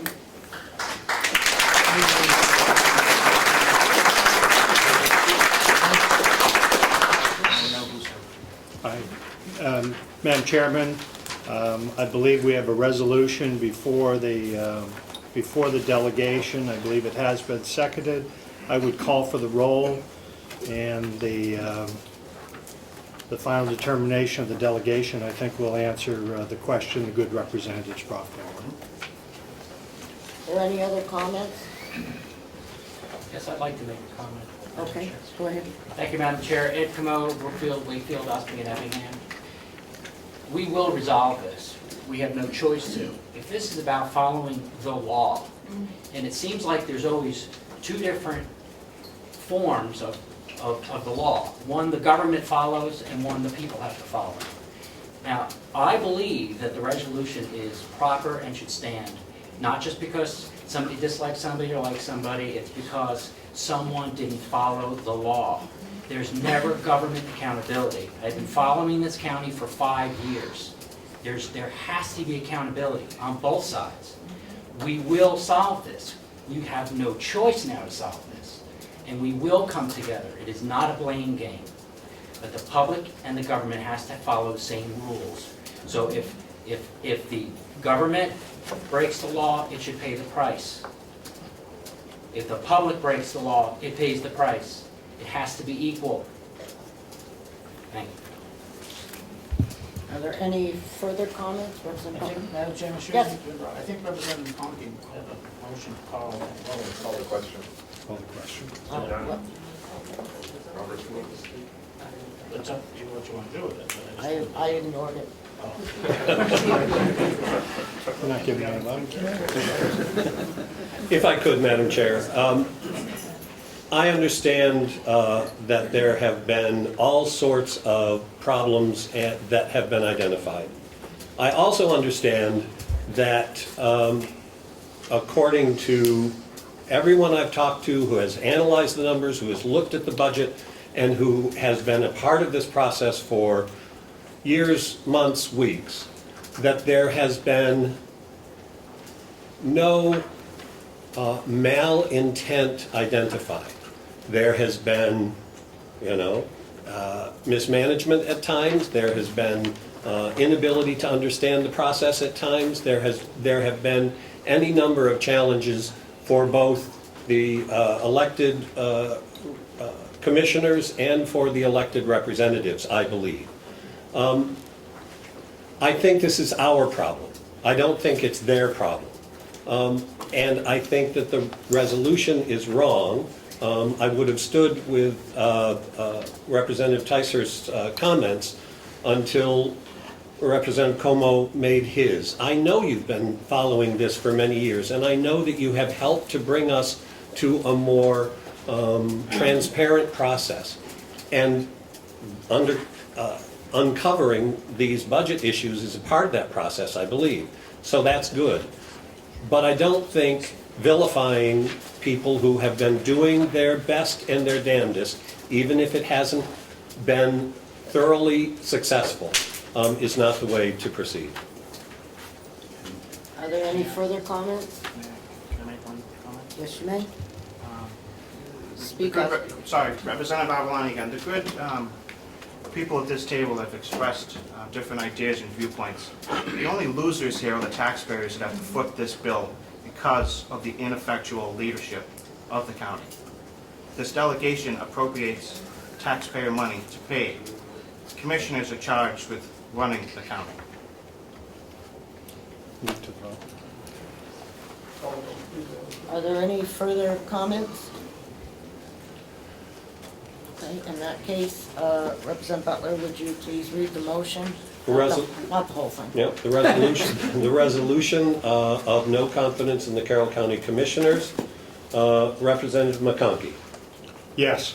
Representative Chandler. Yes. Representative Schmidt. Yes. Representative Cordelli. Yes. Representative Crawford. With heavy heart, yes. Representative McCarthy. Yes. Representative Nelson. Yes. Representative Wright. Yes. Representative Avalani. Yes. Representative Comeau. Yes. Representative Parker. Yes. Representative Bucco is absent. Representative Butler, no. Representative Ticehurst. No. Representative Umberger.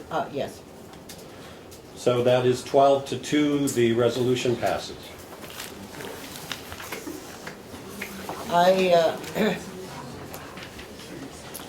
I would like to say that there is no effect of the resolution.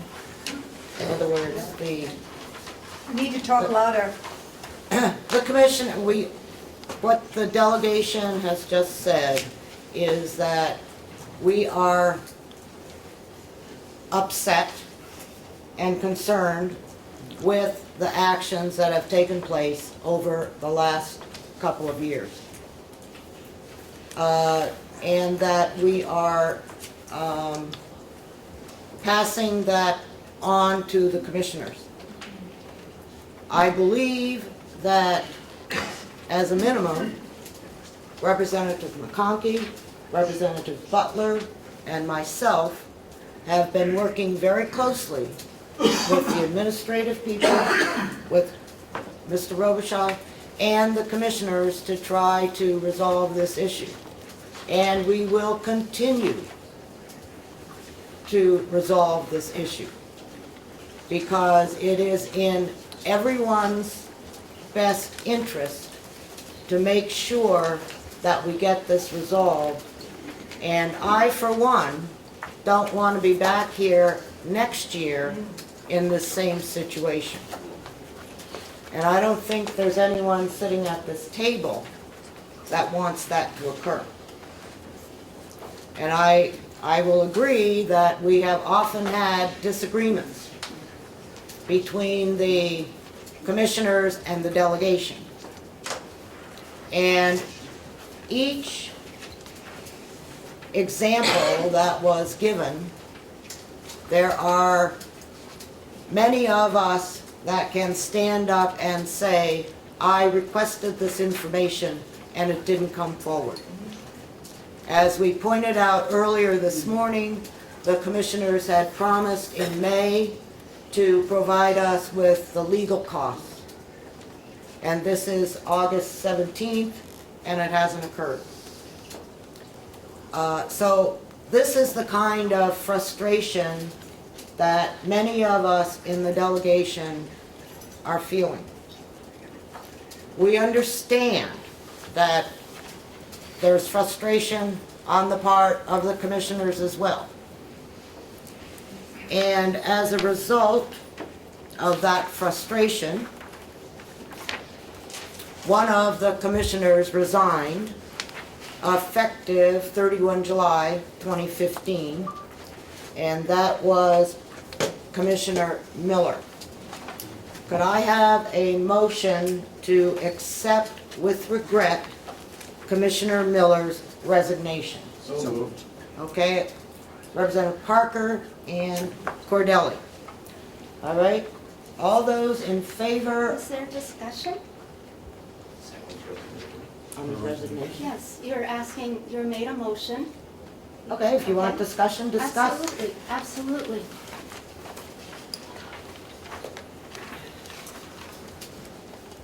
we can accept Commissioner Miller's resignation. And I'm not sure which way I'm going to vote on that, not that I think it's going to make a big difference in the outcome. However, I believe one of the frustrations is the ambiguity in the role of the commissioners and the role of the delegation. And we see right here another shining example today of the delegation overstepping its bounds. Let me put it this way, the people who put the commissioners into office are the voters of this county. The people who have the right to censure or to pass or make a statement of displeasure are the voters of this county. I think that, I know that we've had resignations, I know we have frustrations, and I'm just sorry we're not addressing them. Okay. I have a motion and a second to accept Commissioner Miller's resignation. All those in favor, please signify by saying aye. Aye. Opposed? No. How many? 3? 3 in opposition? Well, Commissioner Miller, we're sorry to see you go. I think that you were a bright and shining light in the commission, and I'm sorry that the frustration that was felt in many situations resulted in your resignation. Part of the delegation's responsibility is when a commissioner resigns, it is our responsibility to appoint a new commissioner. We have had 4 people that are applying for commissioner that met the deadline, and 1 person that came in after the deadline. And I would like to get a feeling from the delegation if they have any objection to us including the person that came in afterwards. Representative McConkey. Madam Chairman, Representative McConkey from Freedom. I would ask that the delegation adhere to the notice that we had put forth, which would now include the 4 people that came forward in a timely manner. I would hope that I'll note that this is only an interim appointment until the next election happens, and that I would hope all of those people would then put their names forward and be asked questions and have the opportunity to tell why they would like to be commissioner at the next time of an election. So it is my position, Madam Chairman, and I'm going to say with regrets here to a certain point, that I ask that the delegation hold to the 4 that did apply in a timely manner. Are there any other comments? Madam Chair? Yes. Thank you. I would just like to add that I think that this position was not advertised in the press. It was only noticed on the county website. It was in the press. Was it in the press? With the deadline? Yes. Okay. I stand corrected on that point. But I think that this is a vital appointment. We did not have a deadline for the treasurer's position. That's been an ongoing submission of resumes, and I would see that no problem in accepting the resume that came in this week now. Representative Cortelli, will you make that motion to accept the... I would move that we accept the resignation. Not the resignation. Excuse me, The resume. There's no, just be clear, there's no additional resignations or anything. I would move to accept the resume that came in this weekend for the commissioner position.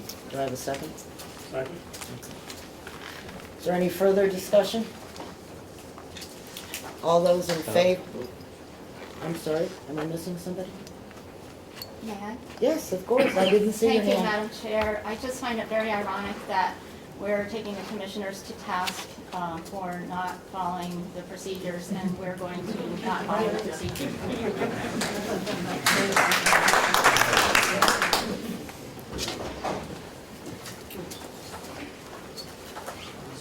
Representative Conklin? Thank you. Nice to see that the representative and I are on the same page. No, it's not the first. I just have one quick question. I just have Yes. a question. Did we get a resume? I don't know who this person is, but did we get a resume from whoever they may be? We did. A short resume, yes. We got it? You got it? I sent it out this morning. As I told you, I got it late. No, Yeah. Any reason this needs to be rolled?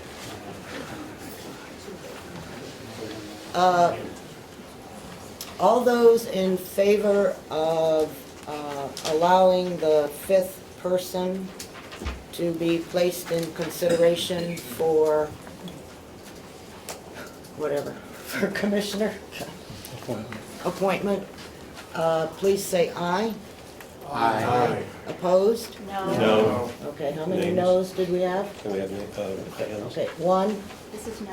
1, 2, 3, 4, 5, 6.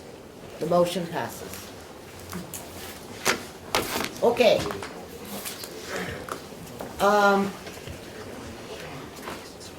For the appointment of a commissioner, I have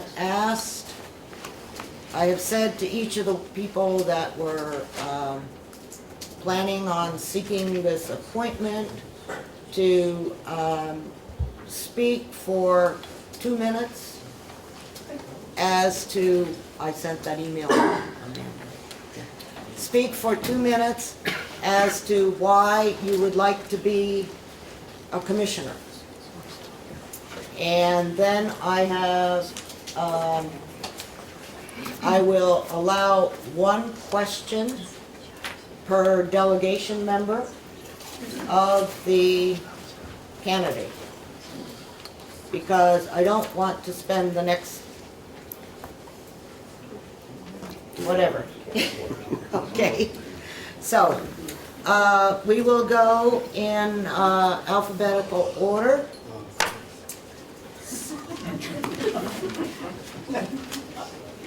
So, Alb, yeah, Algren, A-L-A-G. So, if you would please come up here and, oh, you're A-H. I defer. Oh, okay. I can't spell your name either. Okay. Representative Algren. Oh, sorry, yes. Right here, wherever.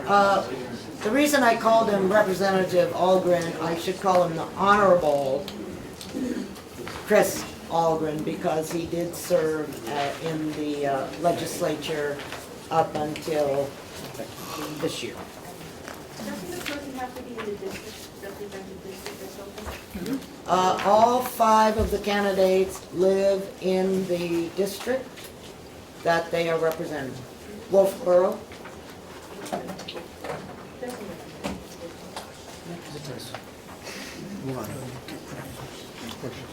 It's Wolfboro, Tuftonboro, Effingham, Brookfield, and Wakefield.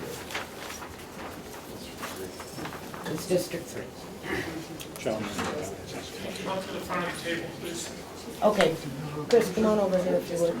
Speak. Should I address the Just delegation? address like right there. Back up a little bit and address it so that everyone can hear. Thank you, Madam Chair. Okay, and by Thank the you. way, 2 minutes. Somebody got a second here?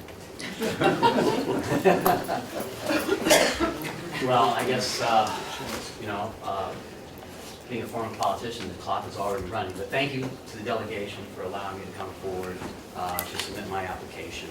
I do apologize for being late. I was unaware of the deadline, and I did try to submit my resume on Friday, but during the course of emailing, it was not, just didn't take place. I did distribute to the delegation a brief resume, mostly just pointing out what I felt would be relevant. As you can see by that, I have a degree in accounting. I also have a degree in business administration. I've owned a business here in Carroll County for 20 years. I've also been a delegation member because I was a state representative representing Wolfboro and at times Tuftonboro and Moultonboro. For the past 10 years before that, I was the chairman of the nursing home subcommittee for 4 years. I'm very intimately involved with what goes on at the nursing home. I was also the subcommittee chair of the sheriff's office. I'm very involved with that. I was also involved in the jail subcommittee. Some other work experience that I've had is that I was a reimbursement analyst for my brother-in-law, who's a neurosurgeon. My job there was to take very complicated neurosurgical procedures and translate those into the insurance CGT coding and at the time the ICD-9 coding. So I'm very involved with when it comes to the medical business and how to collect the money. I was in charge of collecting all that, and we did all sorts of carriers. I very much enjoy the opportunity to help the county. I served before, I think honorably. They didn't strip that part of my title away. And I'd like to continue to do that for the period going forward. Thank you. Thank you. Does anyone on the delegation have a question for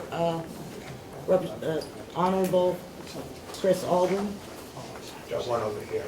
Okay, go ahead. I'd like to thank you for your service to the county.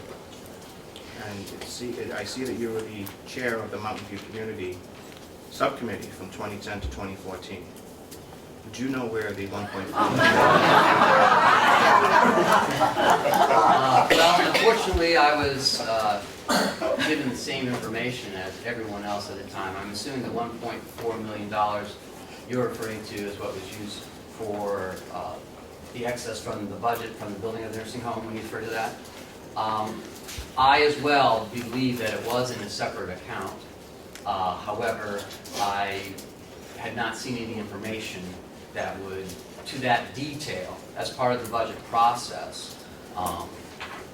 Clearly one of the problems with the budget process was that we did not see complete financial statements. Those were not presented to us. What we looked at were appropriations and expenditures. And we gauged our assessments based on those things. We did not look at a balance sheet. And we did not look at how much of these money that was realized as received was actually in accounts receivable. So that was, I think, a problem that we should have recognized, perhaps. But it was also something that had gone on for years and years and years as the status quo in defining what the budget should be and the understanding that the treasurer and that the financial executive branch would be providing us with any cash flow or receivable problems. Thank you. Anyone else? No, one question. Anyone else? Okay, thank you very much. Thank you. Okay. Okay, Chip Albee.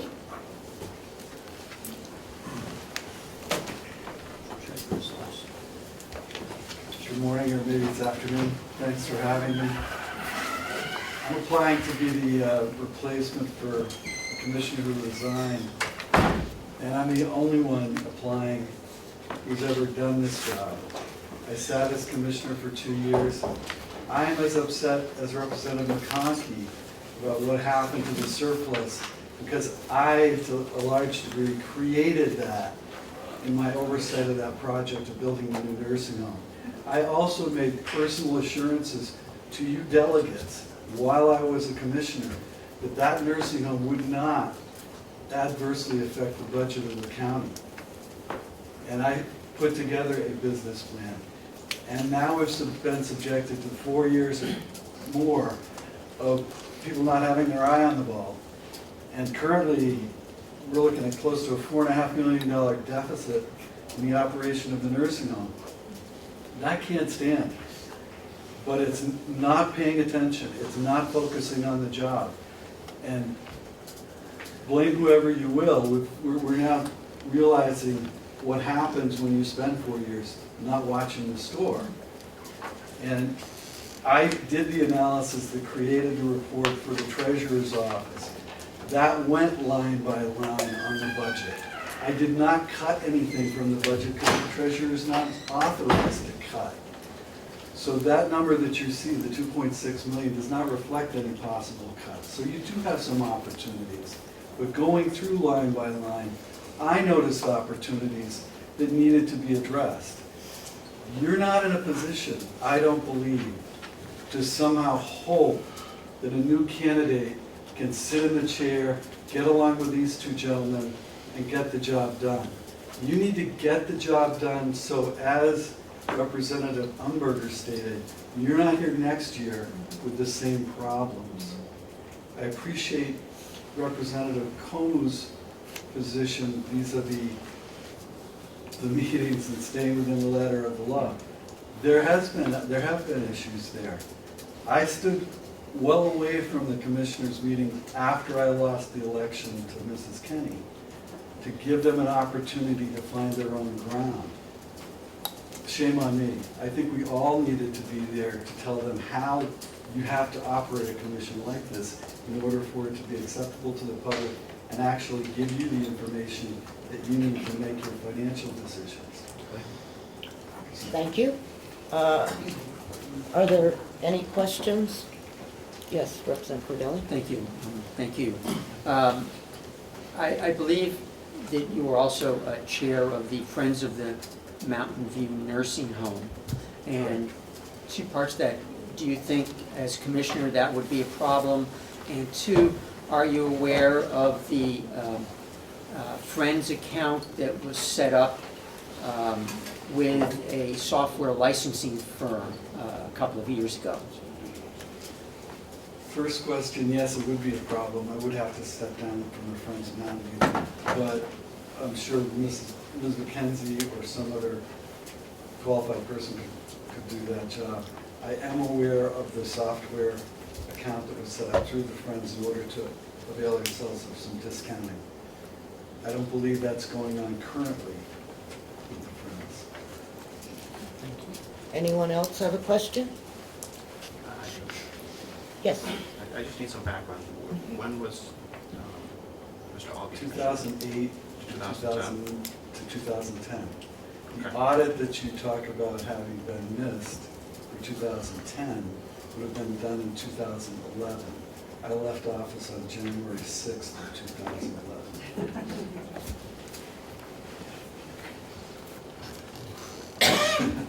I am tough. Thank you. Seeing no further questions, okay. Ms. Bevard.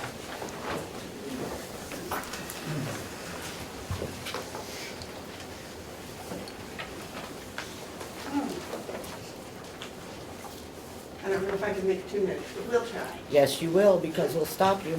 Let me see. I have never held a county commissioner position or a county delegation member position, but I have lived in this county for 66 years. I have watched it grow. I've watched problems that have occurred. I've actually watched 2 nursing homes be built. So I think I have a very vested interest here.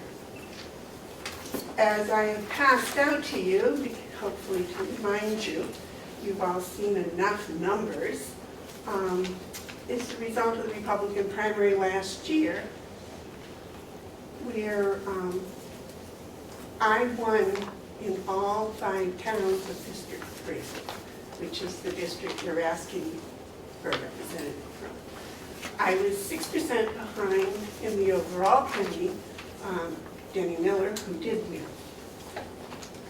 I have experience in business in this county.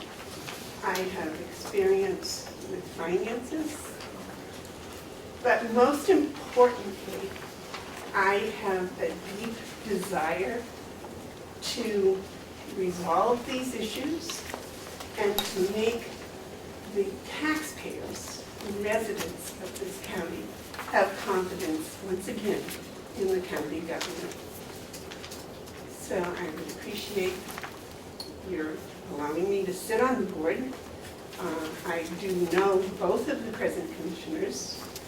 I believe over years that we have agreed and disagreed on issues and still remained acquaintances that talk to each other, which I think is a big important part here.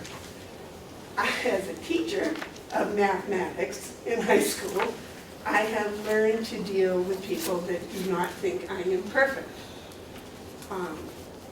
And I've also learned to treat others with respect, even when I don't approve of their approach. I think that is probably my greatest assets here, and I will appreciate your support. Thank you. Oh.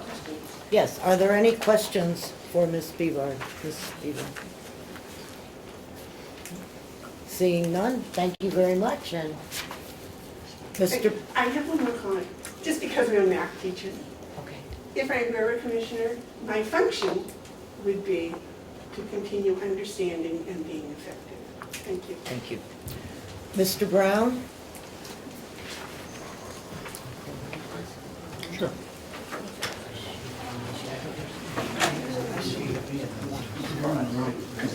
Near the door.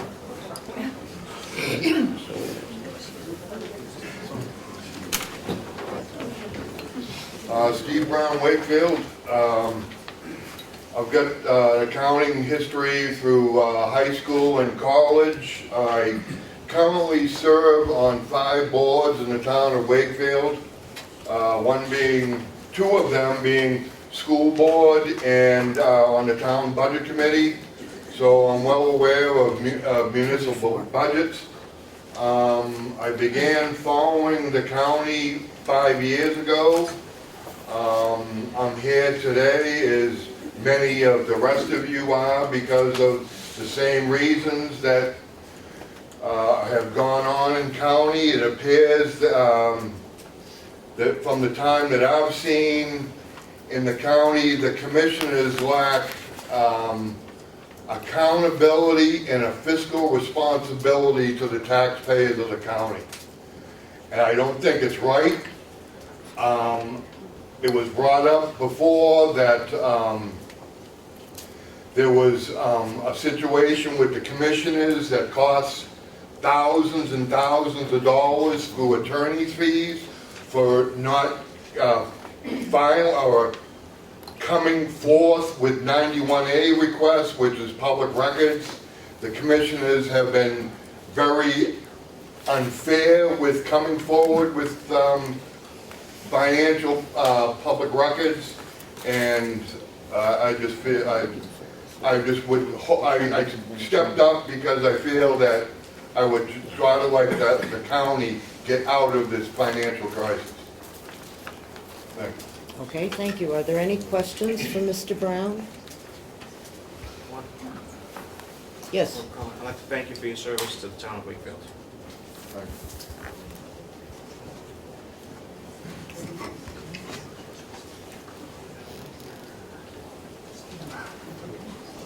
Ms. Siemens?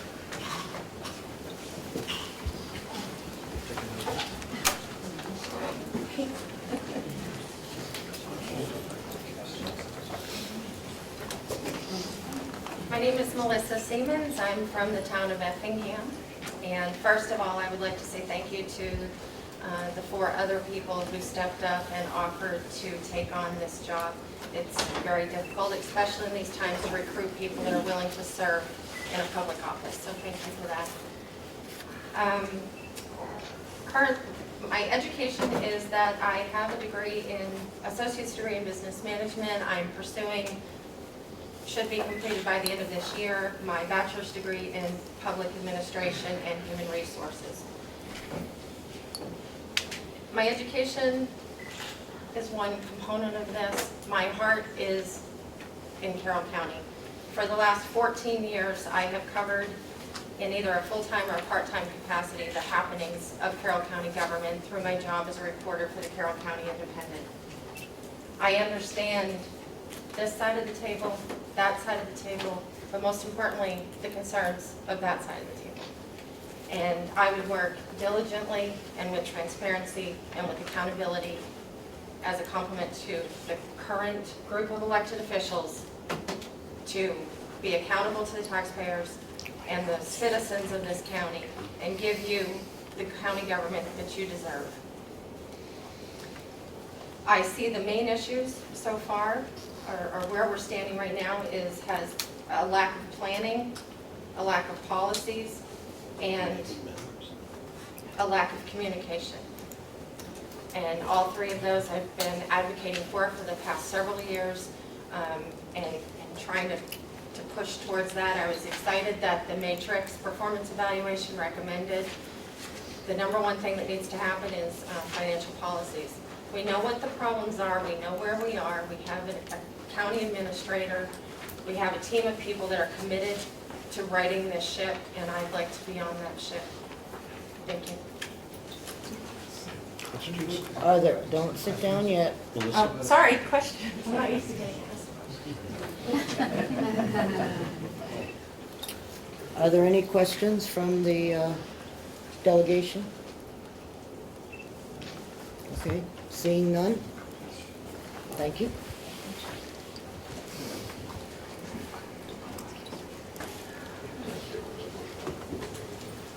Okay, we have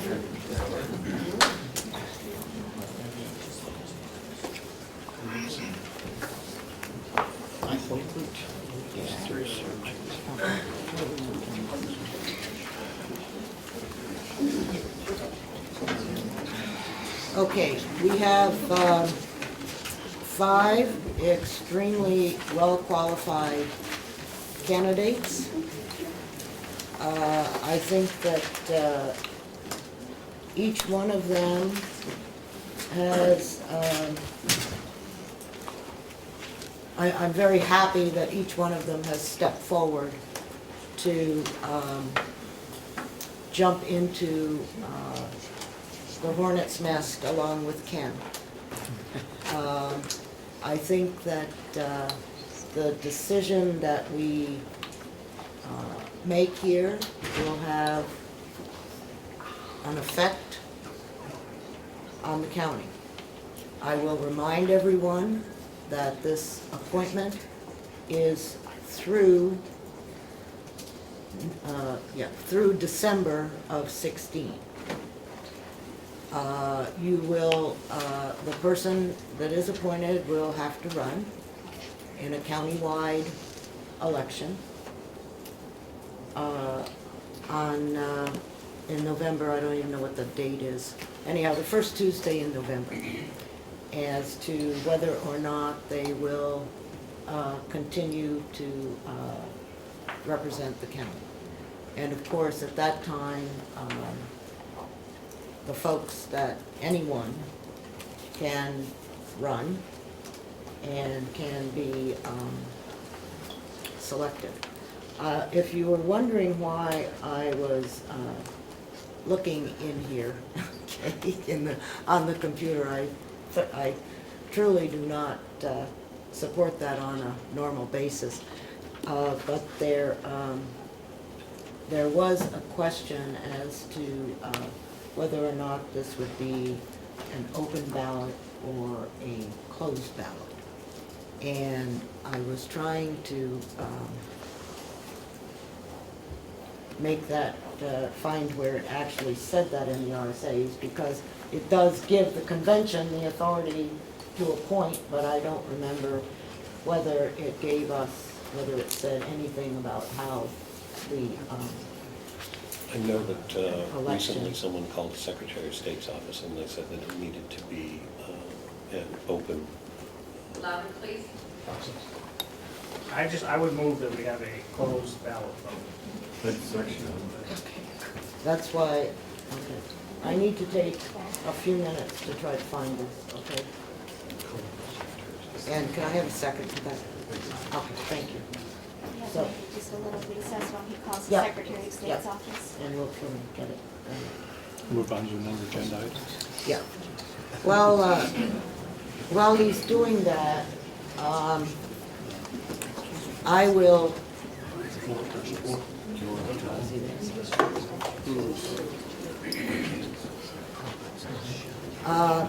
I would like to move on to the agenda item that is called HB 526. Point of order. Yes. Chief Chagori just informed me that Belknap County had a similar situation. You want to And it went to the Supreme Court, it was reversed, it had to go to public, it had to be done in public. I just think Supreme Court case law, you know. I like this one. I guess they could take this one to the Supreme Court. I feel very strongly in the sanctity of the ballot box, and who people vote for is their own business. You can obviously take a picture of it now afterwards if you want, but that's something else, and I think it's just makes sense. Hi, this is Representative Butler Okay. in a county Representative active meeting. Butler will- And I'm wondering if Bill or David are available. Anyhow, HB 526 is a law that has passed and been signed by the governor. And it specifically relates to appropriations, an act relative to the transfer of appropriations in Carroll County. And this is effective August 4th of 2015. And I'd just like to read it for everyone so that you're aware of it, and the commissioners are aware of it, and the delegation is aware of it. It's not long. Okay. Carroll County transfers of appropriation. Notwithstanding any other law to the contrary, the following procedures shall apply to Carroll County. I'm in a meeting, so I'm sorry to whisper. Prior to the transfer of an appropriation We're about to appoint or any part thereof exceeding $1,000 or an accumulative total exceeding $1,000 from one line item to another, the following procedure shall apply.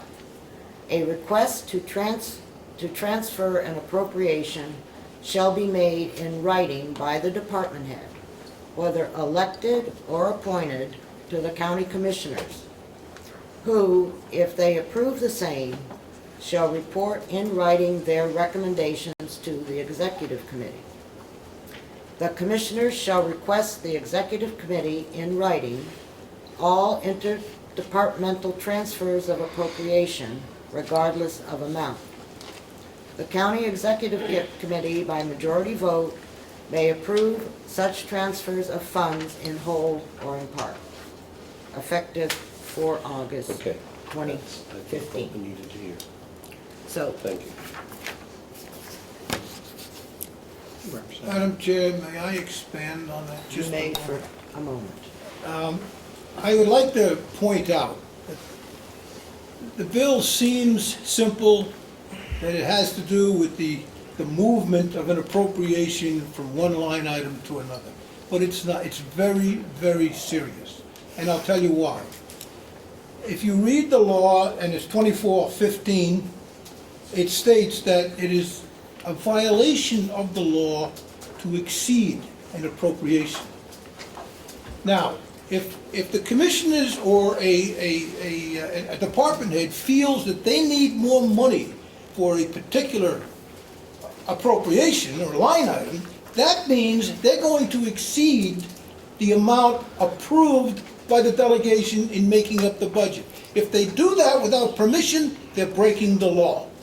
So what this bill does, it really protects the commissioners, because the commissioners will come in writing to the delegation and say, we would like to move so much money from here to here. And if the delegation says yes, the commissioners cannot be held liable for exceeding an appropriation. And that's what it does. It protects them, really. And that's why it was written. Thank you. Thank you. Representative Butler just spoke to the Deputy Secretary of State. Thank you. The Deputy Scanlon said exactly what, was it Representative Wright said? That the Supreme Court has ruled that when Belknap County elected or appointed a sheriff, they needed to do it in, the vote needed to be in public. However, the Deputy Secretary of State also disagrees with that ruling.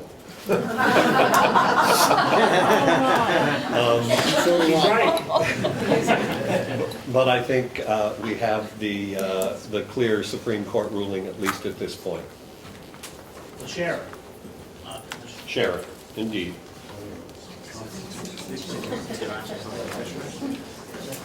Okay, we have a motion and a second on the table for secret ballot. All those in favor, please raise your hand. 1, 2, 3. Yes. Representative Chandler moved that we appoint the commissioner by secret ballot. And it was seconded by somebody. By me, but can Okay. we have a little bit of discussion about that? I mean, in light of this new information, I don't think it's correct to do this. I just think, I don't want to end up at the Supreme Court. You mean because our legal fees might go up? Or any fees. Transportation. Well, I point out, it takes someone to go to the Supreme Court to challenge it. I don't know if anyone would like that idea. Okay. Is there any other? Yes, I would just like to interject that what the Attorney General said, or the Secretary of State. Secretary of State, that the vote has to be taken in public. We are taking it in public. Doesn't say that each individual vote has to be public. Representative Butler. Thank you. Brief. If we do this either in public or ballot, it will simply be the person who gets the most votes will be appointed by the delegation. Is that correct? There will be no second vote unless there's a tie. Thank you. Okay. Madam Chair, Yes. would this be considered non-public under 91A if we're, No. No. Just figure out. No. All I can tell you is that I was appointed a selectman, okay? And it was done in public. You won. Well, obviously I won since I served for 6 years. Yes. Just information. My first year on the delegation, we voted secret ballot for chairman, if I recall. They have. I know we did. So where is the line? I mean, where is it appropriate and where isn't it appropriate? That's a vote within ourselves, Okay. okay, as opposed to a public position that we're appointing. Representative Clayton? Thank you, Madam Chair. Much as it's going to be extremely uncomfortable for me to make my vote, I'm pretty sure that the line is when you know what the law is, you follow the law. All right, all those in favor of secret ballot for this position, please raise your hand. 1. Okay, opposed? All right, the vote being 1 in favor and 13 opposed. I understand. Huh? I understand. Everybody voted. Is it? You have to Everybody has to vote. vote. You have to vote. There is no abstention. There are no abstentions, we know that. No. Okay. I have 1 yes and 13 noes. Okay? Thank you, Representative Chandler. Oh, he left?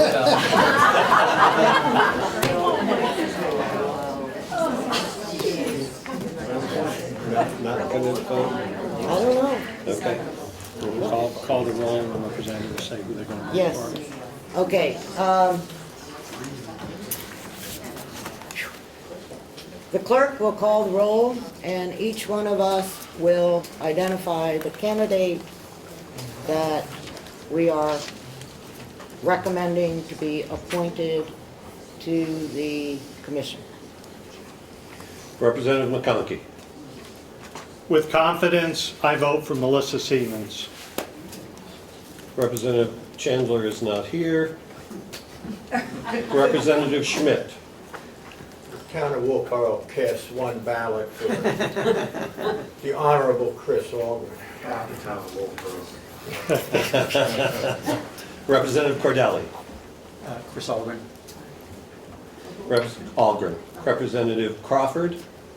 Representative Auburn. Representative McCarthy. The Honorable Chris Alden. Representative Nelson. Albee. Representative Wright. The Honorable Chris Alden. Representative Avalani. The Honorable Mr. Alden, Chris. There we go. Representative Comeau. Stephen Brown. Representative Parker. The other half of Will Carroll votes for the Honorable Chris Alden. Representative Bucco is not here. Representative Butler, Albee. Representative Ticehurst. Mr. Albee? And Representative Umberger. Melissa Siemens. Representative Algren carries with 1, 2, 3, 4, 5, 6, 7 votes. All right, I would like to have a motion that we appoint Representative Algren as the new, I move. okay, Representative Schmidt, seconded by Representative McConkey. All those in favor, please raise your hand. 1, 2, 3, 4, 5, 6, 7, 8. Unanimous. 13. Okay, 13-0. Representative Algren, I hope you enjoy your hornet's nest, and good luck. Okay? We now move on to the appointment of treasurer.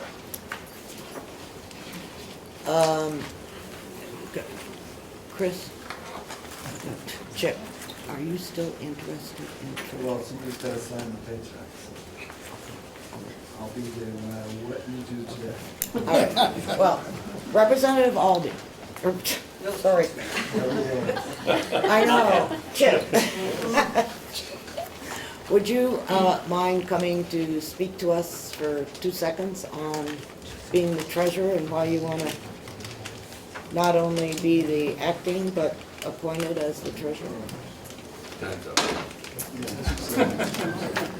It's important that you nominate someone to be the treasurer. The assistant treasurer does not have the authority to appoint an additional assistant treasurer. So currently we have no bench. If something were to happen to me, I'm sure there wouldn't be a dry eye in the house. More importantly, there wouldn't be a paycheck signed next door. So it's important that we get this in order so that we always know that someone's watching the books. The other issue is one that's become very apparent today, is that we need to have a fiscal agent separate from the operation of the administration of the county, so that you've got checks and balances. And I think when I created the budget notice to you for August 15th, I did that completely on my own without any influence from either you or the administration. Okay, thank you. Mr. Zatella, are you here? Mr. Zatella? He told me he was gonna be here. Don't know what happened. Is there a third person? No. Okay. No. May have run away. He may have run away. Mr. Zatella submitted a resume, and I'm not going to speak for him, but he did indicate that if he was not selected as the treasurer, that he would be happy to serve as the assistant treasurer. So I just make that comment. So, are there, May I ask I a guess question? we shall go on, yes. Did Is- did anyone want to ask Chip a question? Okay, thank you. Could I ask you a question? Then I'll give you an answer. That's okay, that's happened before. Is the appointment of who appoints the assistant treasurer? I know we did in the past, the treasurer does.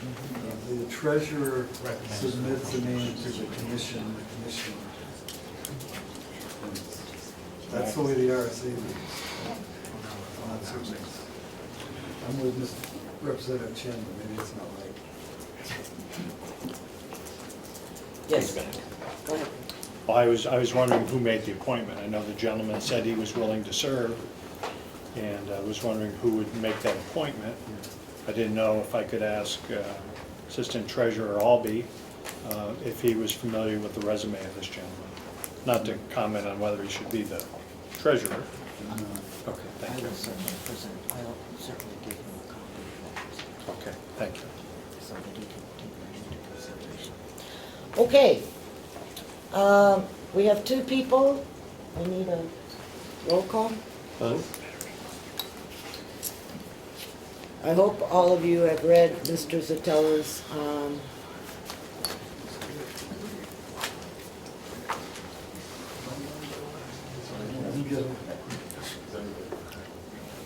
okay, I'm sorry, I had said 11 o'clock in my haste to push this meeting along. Oh, well, okay. For treasurer, Representative McConkey. Mr. Zatella. Representative Chandler? I'm not here. You're not here?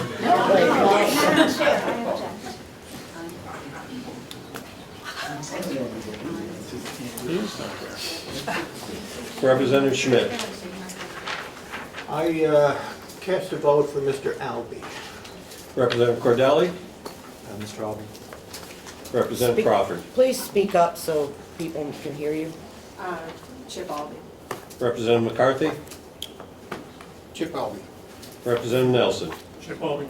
Representative Wright. Mr. Albee. Representative Avalani. Mr. Albee. Representative Comeau. Robert Zatella. Representative Parker. Chip Albee. Representative Bucco is absent. Representative Butler, Chip Albee, Representative Ticehurst, Mr. Albee. and Representative Umberger. Mr. Albee. Thank you, Mr. Albee. The vote, just wait, hold it. Just a minute. You may clap, but until we have a motion I make a motion that to, we appoint Mr. Albee so moved. to the treasurer's position. I'll second it. Okay. Representative McConkey and Representative Parker. All those in favor, please raise your hand. Opposed? Unanimous. Congratulations, Mr. Albee, and I know you are. In case anyone is interested, the money is, I think it's 6,000. 5,500. 5,500, whatever, so. And he's, just the same way as we do it for the money, okay? All right. Do you need something to take you out of shop?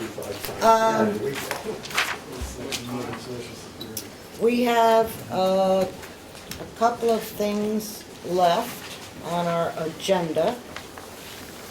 Several weeks ago, I received a petition from the people at the county requesting that we increase the non-union salary by the same amount as we increased the non-union people at the nursing home.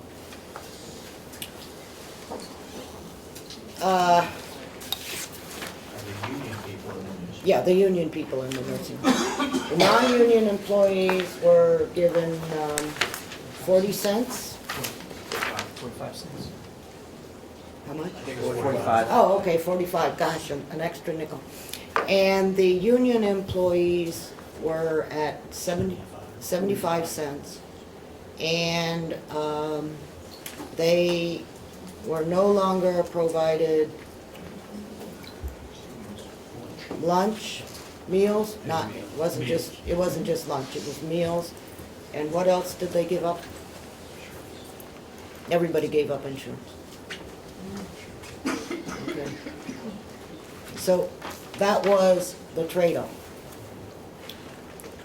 I indicated that I would bring it up at this meeting, but I think that looking at the position that the county finds itself in, even though it might be something that we would like to do, I just don't see how financially it is feasible at this point in time. And the contract for the nursing home is for how long? 2 years. 2 years, okay. And so there may be some room in the budget next year to increase the non-union salaries. But that's my thought process. I see the commissioners are shaking their head that they tend to agree with that. But if there's any other comments, I will take them. Go ahead. Thank you, Madam Chairperson. Initially, I would like to know the dollar impact of going from 45 cents to 75 cents on the county. I think we need to know that before we make a decision here. Table discussion, appropriate. Table motion.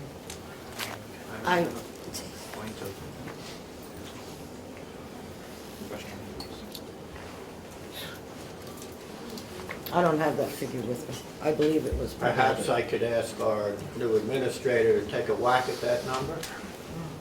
How many non-union employees do we have, Commissioner? Always in the back. Well, it's not just a matter of the nursing home, that's immaterial. It's all county employees. Okay, all non-union county employees. It's not just the nursing home. Which includes So- supervisors. Yeah, which includes supervisors and any number of other things, so. Representative Schmidt has asked to, or maybe it was McConkey. Yes. Has asked to table this until we can get that dollar figure. Okay. And so, do I have a I'll second? second that. All right. Is there any further discussion? I don't think we have a motion on the floor. Yes, we do. Yeah. Sorry. To table the discussion. Table the discussion on the non-union salary increase.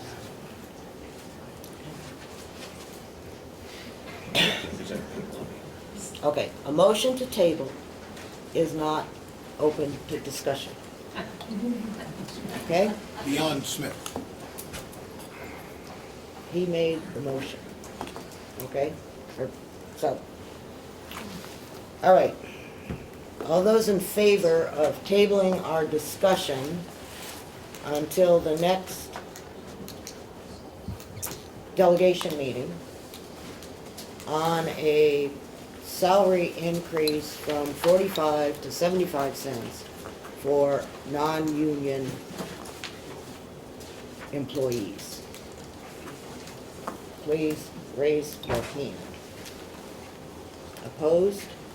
All right, we will anticipate receiving some information from the commissioners soon. Okay. Yeah, we haven't got there yet.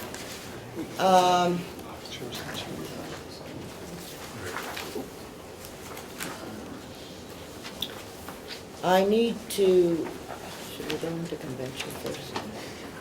Probably should. Madam Chairman, I move we go into convention. Second. Second?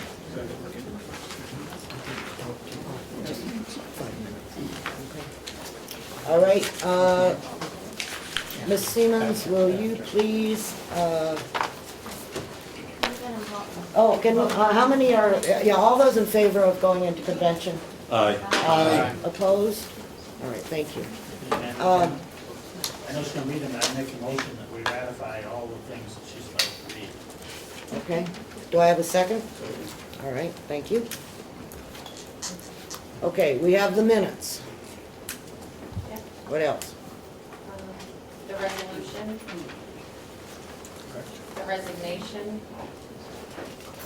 Do you ratify the vote to consider the 5th applicant? Yes? Okay. And then the appointment of the treasurer and the commissioner. And the 2.6 million supplemental appropriation. For public hearing. For a public hearing, correct. The resolution. Yeah, she said the resolution. I think that's it, right? Yeah, that's it. Okay? No, because we defeated it. The pay raise, did that get involved? No, because that's on the table. And we also have tabled something else, the nursing home subcommittee Decision. Correct. decision. Those are both on the table. Okay, all those in favor of the motions that we have? No, Madam Chair, I'm sorry, but if you ask me to vote in favor of the motions, I can't do that because I voted yes for some and no for some. I think I can vote in favor of ratifying the decisions that were made earlier. Okay, that's fine with me. All right, so we'll vote to ratify the prior decision. Was that your motion, Yes. Representative? All right. All those in favor? Aye. Opposed? Could I have a motion to come out of convention, please? So moved. All right, thank you. Did I do all in favor? Not yet. All in favor of coming out of convention? Aye. Opposed? Okay, it's now time for some public comments. Sure, I'll take it. Thank you. Yes. Ms. Solomon, please.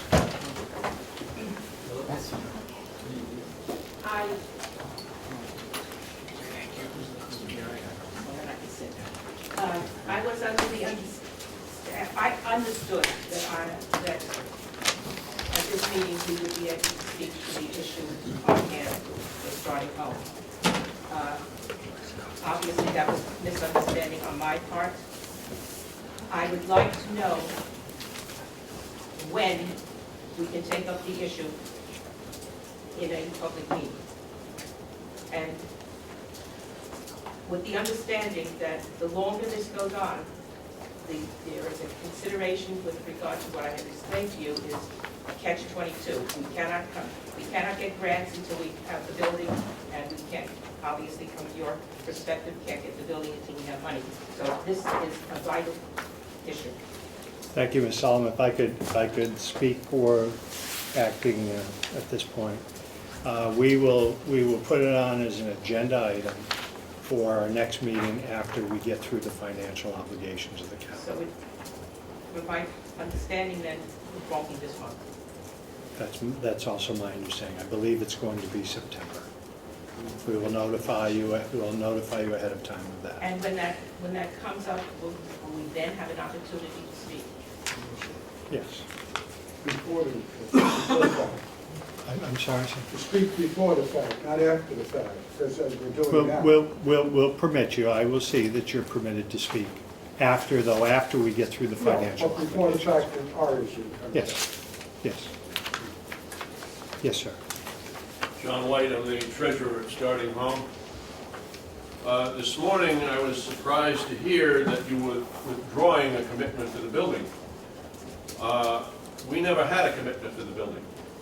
If we had had the commitment, as we had explained to you in a meeting last year, we would be able to raise grants.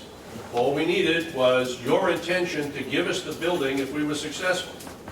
And that ensures success. But we never had a commitment. And we lost several grants because we don't have a commitment. So I want to know, do we have a commitment? Are you giving us the, did you give us a commitment to the building on condition that we raise money or what?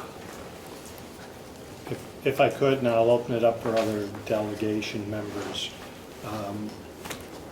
I don't have an answer for you on that. I can tell you that when, at a meeting that you weren't in attendance with, that I think the other gentleman that was here, and Ms. Solomon was there, it was the intent then of the subcommittee that you had been given a commitment for 1.5 years. If you folks want to come forward with a new proposal for us, please do. Yeah, I understand the 1.5 years, Mr. McConnell, but I don't understand the word commitment. What do you mean by commitment? What was the commitment? I'd have to pore over the records, and we'd be happy to do that for you. We had no commitment. It was, we would come back to you in 1.5 years if we had a lot of money, and then you'd consider it. We didn't have a commitment. If we had a commitment to the building, we would have been successful in raising much more money than we have. I wish you great success going forward now, Mr. White. Thank you. Anyone else with public input? Yes, ma'am. State your name. My name is Linda Brownson. I'm president of the New Hampshire Association of Conservation Districts. I'm actually in your neighboring county of Grafton County. Thank you. But I often come to Carroll County on conservation matters. I was alarmed to hear that you had frozen the budget for the Carroll County Conservation District. As you may or may not know, the district is part of a network of 10 conservation districts. Each county in New Hampshire has a conservation district, and we are part of a system of conservation delivery where we make sure conservation is implemented on the ground. We work with forest landowners, farmers, and we also determine what are the local resource concerns of every county, and we give that information to our partner, the Natural Resource Conservation Service. And we get federal funding that comes in mostly through the Farm Bill, but other agencies as well, EPA and other agencies, and make sure they get on the ground in Carroll County.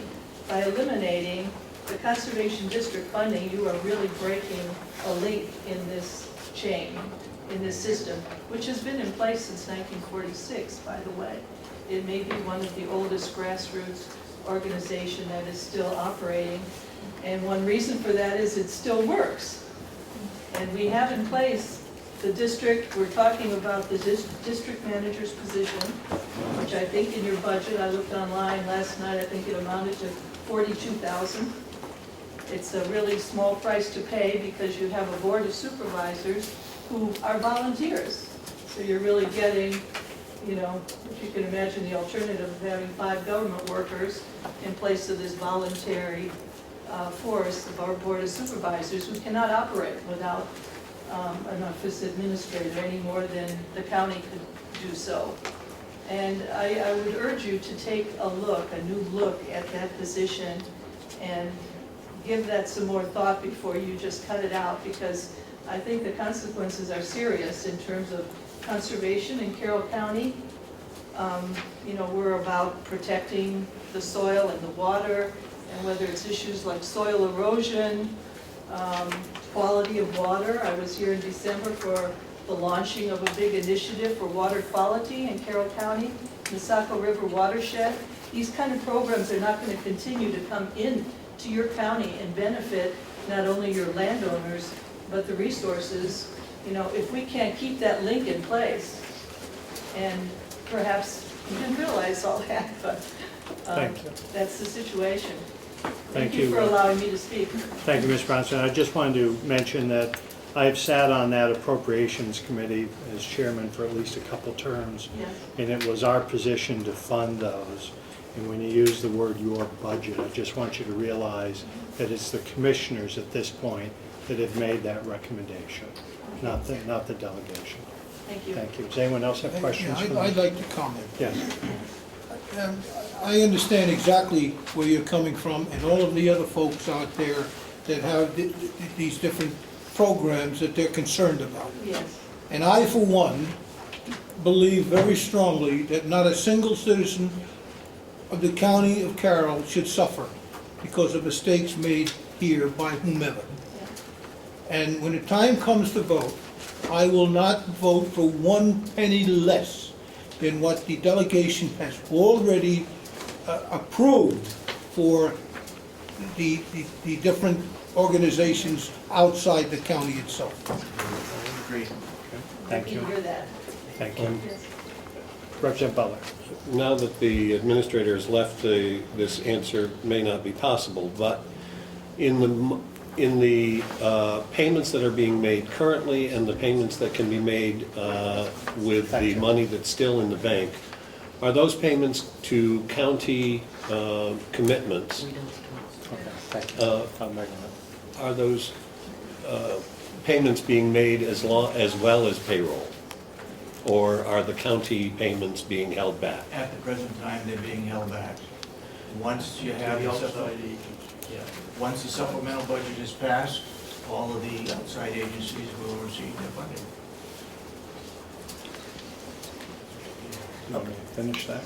Yeah, okay, public comment is public comment, okay? It is not an exchange between the public and the delegation. We are taking input from the public. And if we have questions afterwards, before we adjourn, then we can ask our questions. Thank you, Madam Chairman. Go ahead. You, sir? Tracy Newland, taxpayer, voter, and former employee of the county here. I just want to express my opinion on the nursing home and tabling this for now. I know that Representative McCarthy said that they have a legion up there that offers things for veterans that are homeless and stuff. But what Ms. Solomon and them are trying to do, and as a veteran myself who suffers from effects of war and stuff and struggles every day, I know that there'd be professional counseling and things for soldiers and stuff that I'm sure that the American Legion are not having professional counselors up there for those guys. Maybe there's a place, or women, that they can stay there and get a meal for the night, but they're not really going to get the things that they would get from the home. So to table this and not make a decision, and we don't have the money to tear it down, and they want to go forward to this, I don't know why we're spinning our wheels and not letting them go forward doing this, and want to wait till later to make a decision because we have time. Well, as we have time, we have soldiers out there committing suicide that served our country and died that we could be free and everything else. Second, I had a question on whether the delegation, when they're thinking about this possible raise for the non-union employees at Carroll County, was there a consideration to retro pay that back to when the union signed their contract? Or I didn't know if they were thinking about just doing that for next year and they only get the 1-year pay raise versus the unions getting 2. Thank you, Tracy, for your service and for your comment. I've been reminded we won't be making comment back, so if you could address yours by a letter to the delegation, we'll get you an answer. Anyone else wish to comment? Yes, ma'am. Please state your name. Hi, I'm Mary C.B. I'm the director for Carroll County Ossipee. And I want to thank all of you for all the work that you've done, but I just want to put it a little bit of a spin on it that at this present time right now, I have people calling every day that deliver meals that cannot afford the gas to deliver them. So these people are not going to be able to do it. So I hope it moves rapidly to get this resolved. And also, I also personally have paid my own insurance for this quarter, so I could give that money that should have been going, that could go to driving our vets to hospitals, visits that they have to have, and the Meals on Wheels, so we can pay some of the critical people that need to be paid to make sure the service is done.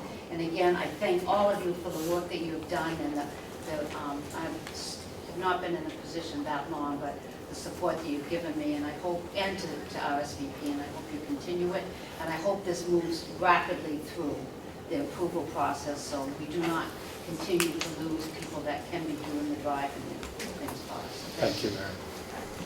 Is there anyone else wish to speak at this time? Yes. Just please state your name again for the record. Amanda Beaver, citizen of Wolfboro.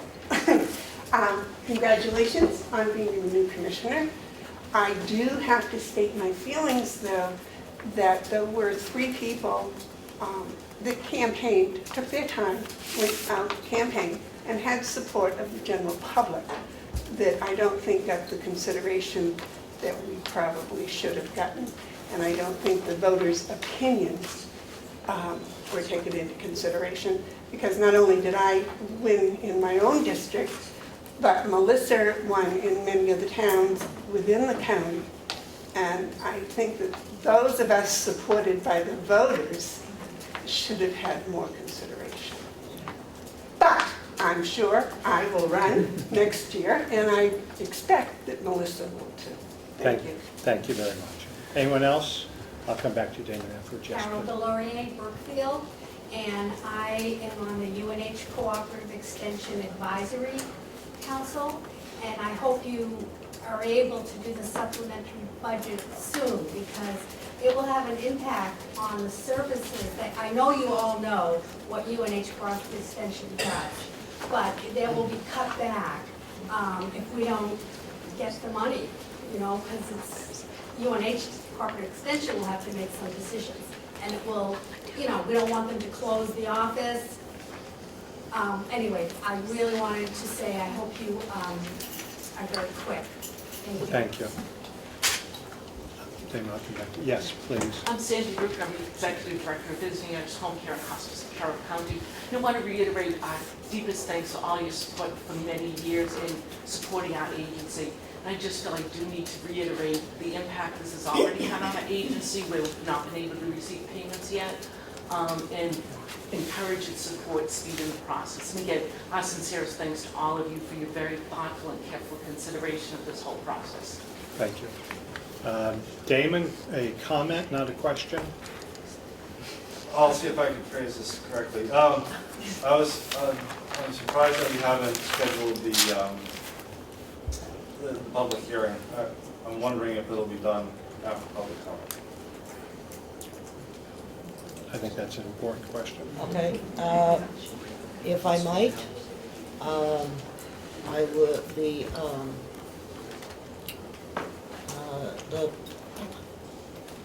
administrative office at the county will come to us with a recommendation for holding that public hearing. I think, you know, because we have to notify all the towns. Someone needs to prepare a letter to go out to the towns, needs to be signed by the clerk. And so there are some preparatory things that need to go on prior to that date setting. And the letter has to go out within 30 days, so we need to move quickly on that. So I'm sorry, I should have explained that earlier, what the process was. Thank you. In the back row, state your name, please. Noreen McDonald, Wolfboro. Just to follow up on the public hearing, I don't know if we have a larger room, It was very difficult for those of us who were way in the back, but if not, at least microphones. And again, we couldn't see anybody back there, so all we saw was voices. So any help you can do to make that more clear for all of us attending and who care about the county and the work you're doing, I would appreciate that. Noreen, thank you, and I will see that that happens. Thanks. Anyone else with comment, please? Hi, I'm Elizabeth Kelly, the Executive Director of the Child Advocacy Center of Carroll County. And I just want to echo the comments of, the other folks that are here from outside agencies. I appreciate that you guys have submitted the supplemental budget or are working on a supplemental budget. And I just, it's my sincerest hope that you consider the ramifications of what those funding cuts would have on other agencies and the children in our county that we serve as Child Advocacy Center. So thank you for your hard work. And Thank your you. time. Is there anyone else at this time? Hearing none, I believe public comment is done, Madam Chairman. Okay, we'll close the public comment. Are there any comments for the good of the order from the delegation? Representative Cordelli. Thank you, Madam Chair. For me personally, anyway, it was new information just now that we heard that the commissioners are withholding funds from the nonprofits at this point. That seems to have been their modus operandi all year. They voted earlier in the spring to cut off funding for the nonprofits that was rescinded. They voted a few weeks ago to cut funding for the nonprofits. I marvel at the logic by the commissioners in this approach of attacking the nonprofits instead of looking inward to the county departments at this point. I think it's unconscionable, and I think that the funding stream should be started up again right now because it is impacting people in Carroll County. Representative Butler, for the good of the order.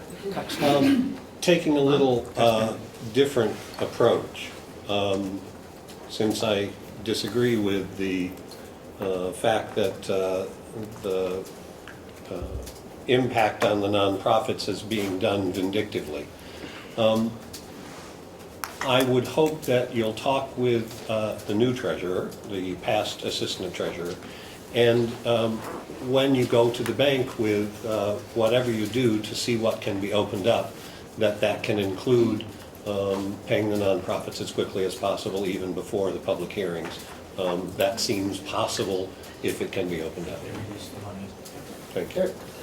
If I might, there is, once the line of credit is opened up, even if it's only opened up for a month, it will include the nonprofits, okay? Do not forget them. Because they are the lifeblood of many people in this county.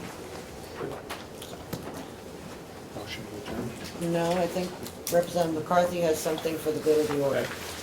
Now, I just wanted to say to all of you, taking the time out a full day to come down here and guide us, and thank you very much for being here. Okay, I think all of us appreciate the fact that you were here today to understand some of the frustrations and the problems that the county has been facing. And I know that it's not simple. It's not easy. And each one of us, I know, myself in particular, has been agonizing over this for quite some time. And I'm sure that others in the room have also been agonizing over what's going on. I think that what we did today was at least a step to get us moving forward. And I am looking forward to our long-term plan. I'm looking forward to trying to set the county on a, I don't even know. Firm foundation. Yeah, on a firm, thank you, on a firm foundation.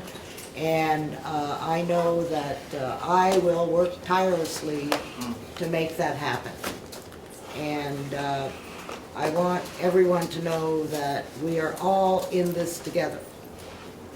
All of us are in this together. And I appreciate the support that you have shown today, and I hope that you will take the things that you learned here today back to your communities and talk to your friends and neighbors and try to get them to understand where we are, because we need the input when it comes to that $2.6 million public hearing. And we'll talk to the commissioners about a place. And I thank you all for coming, and I have a motion to adjourn. So moved. Representative Crawford, seconded by Melissa.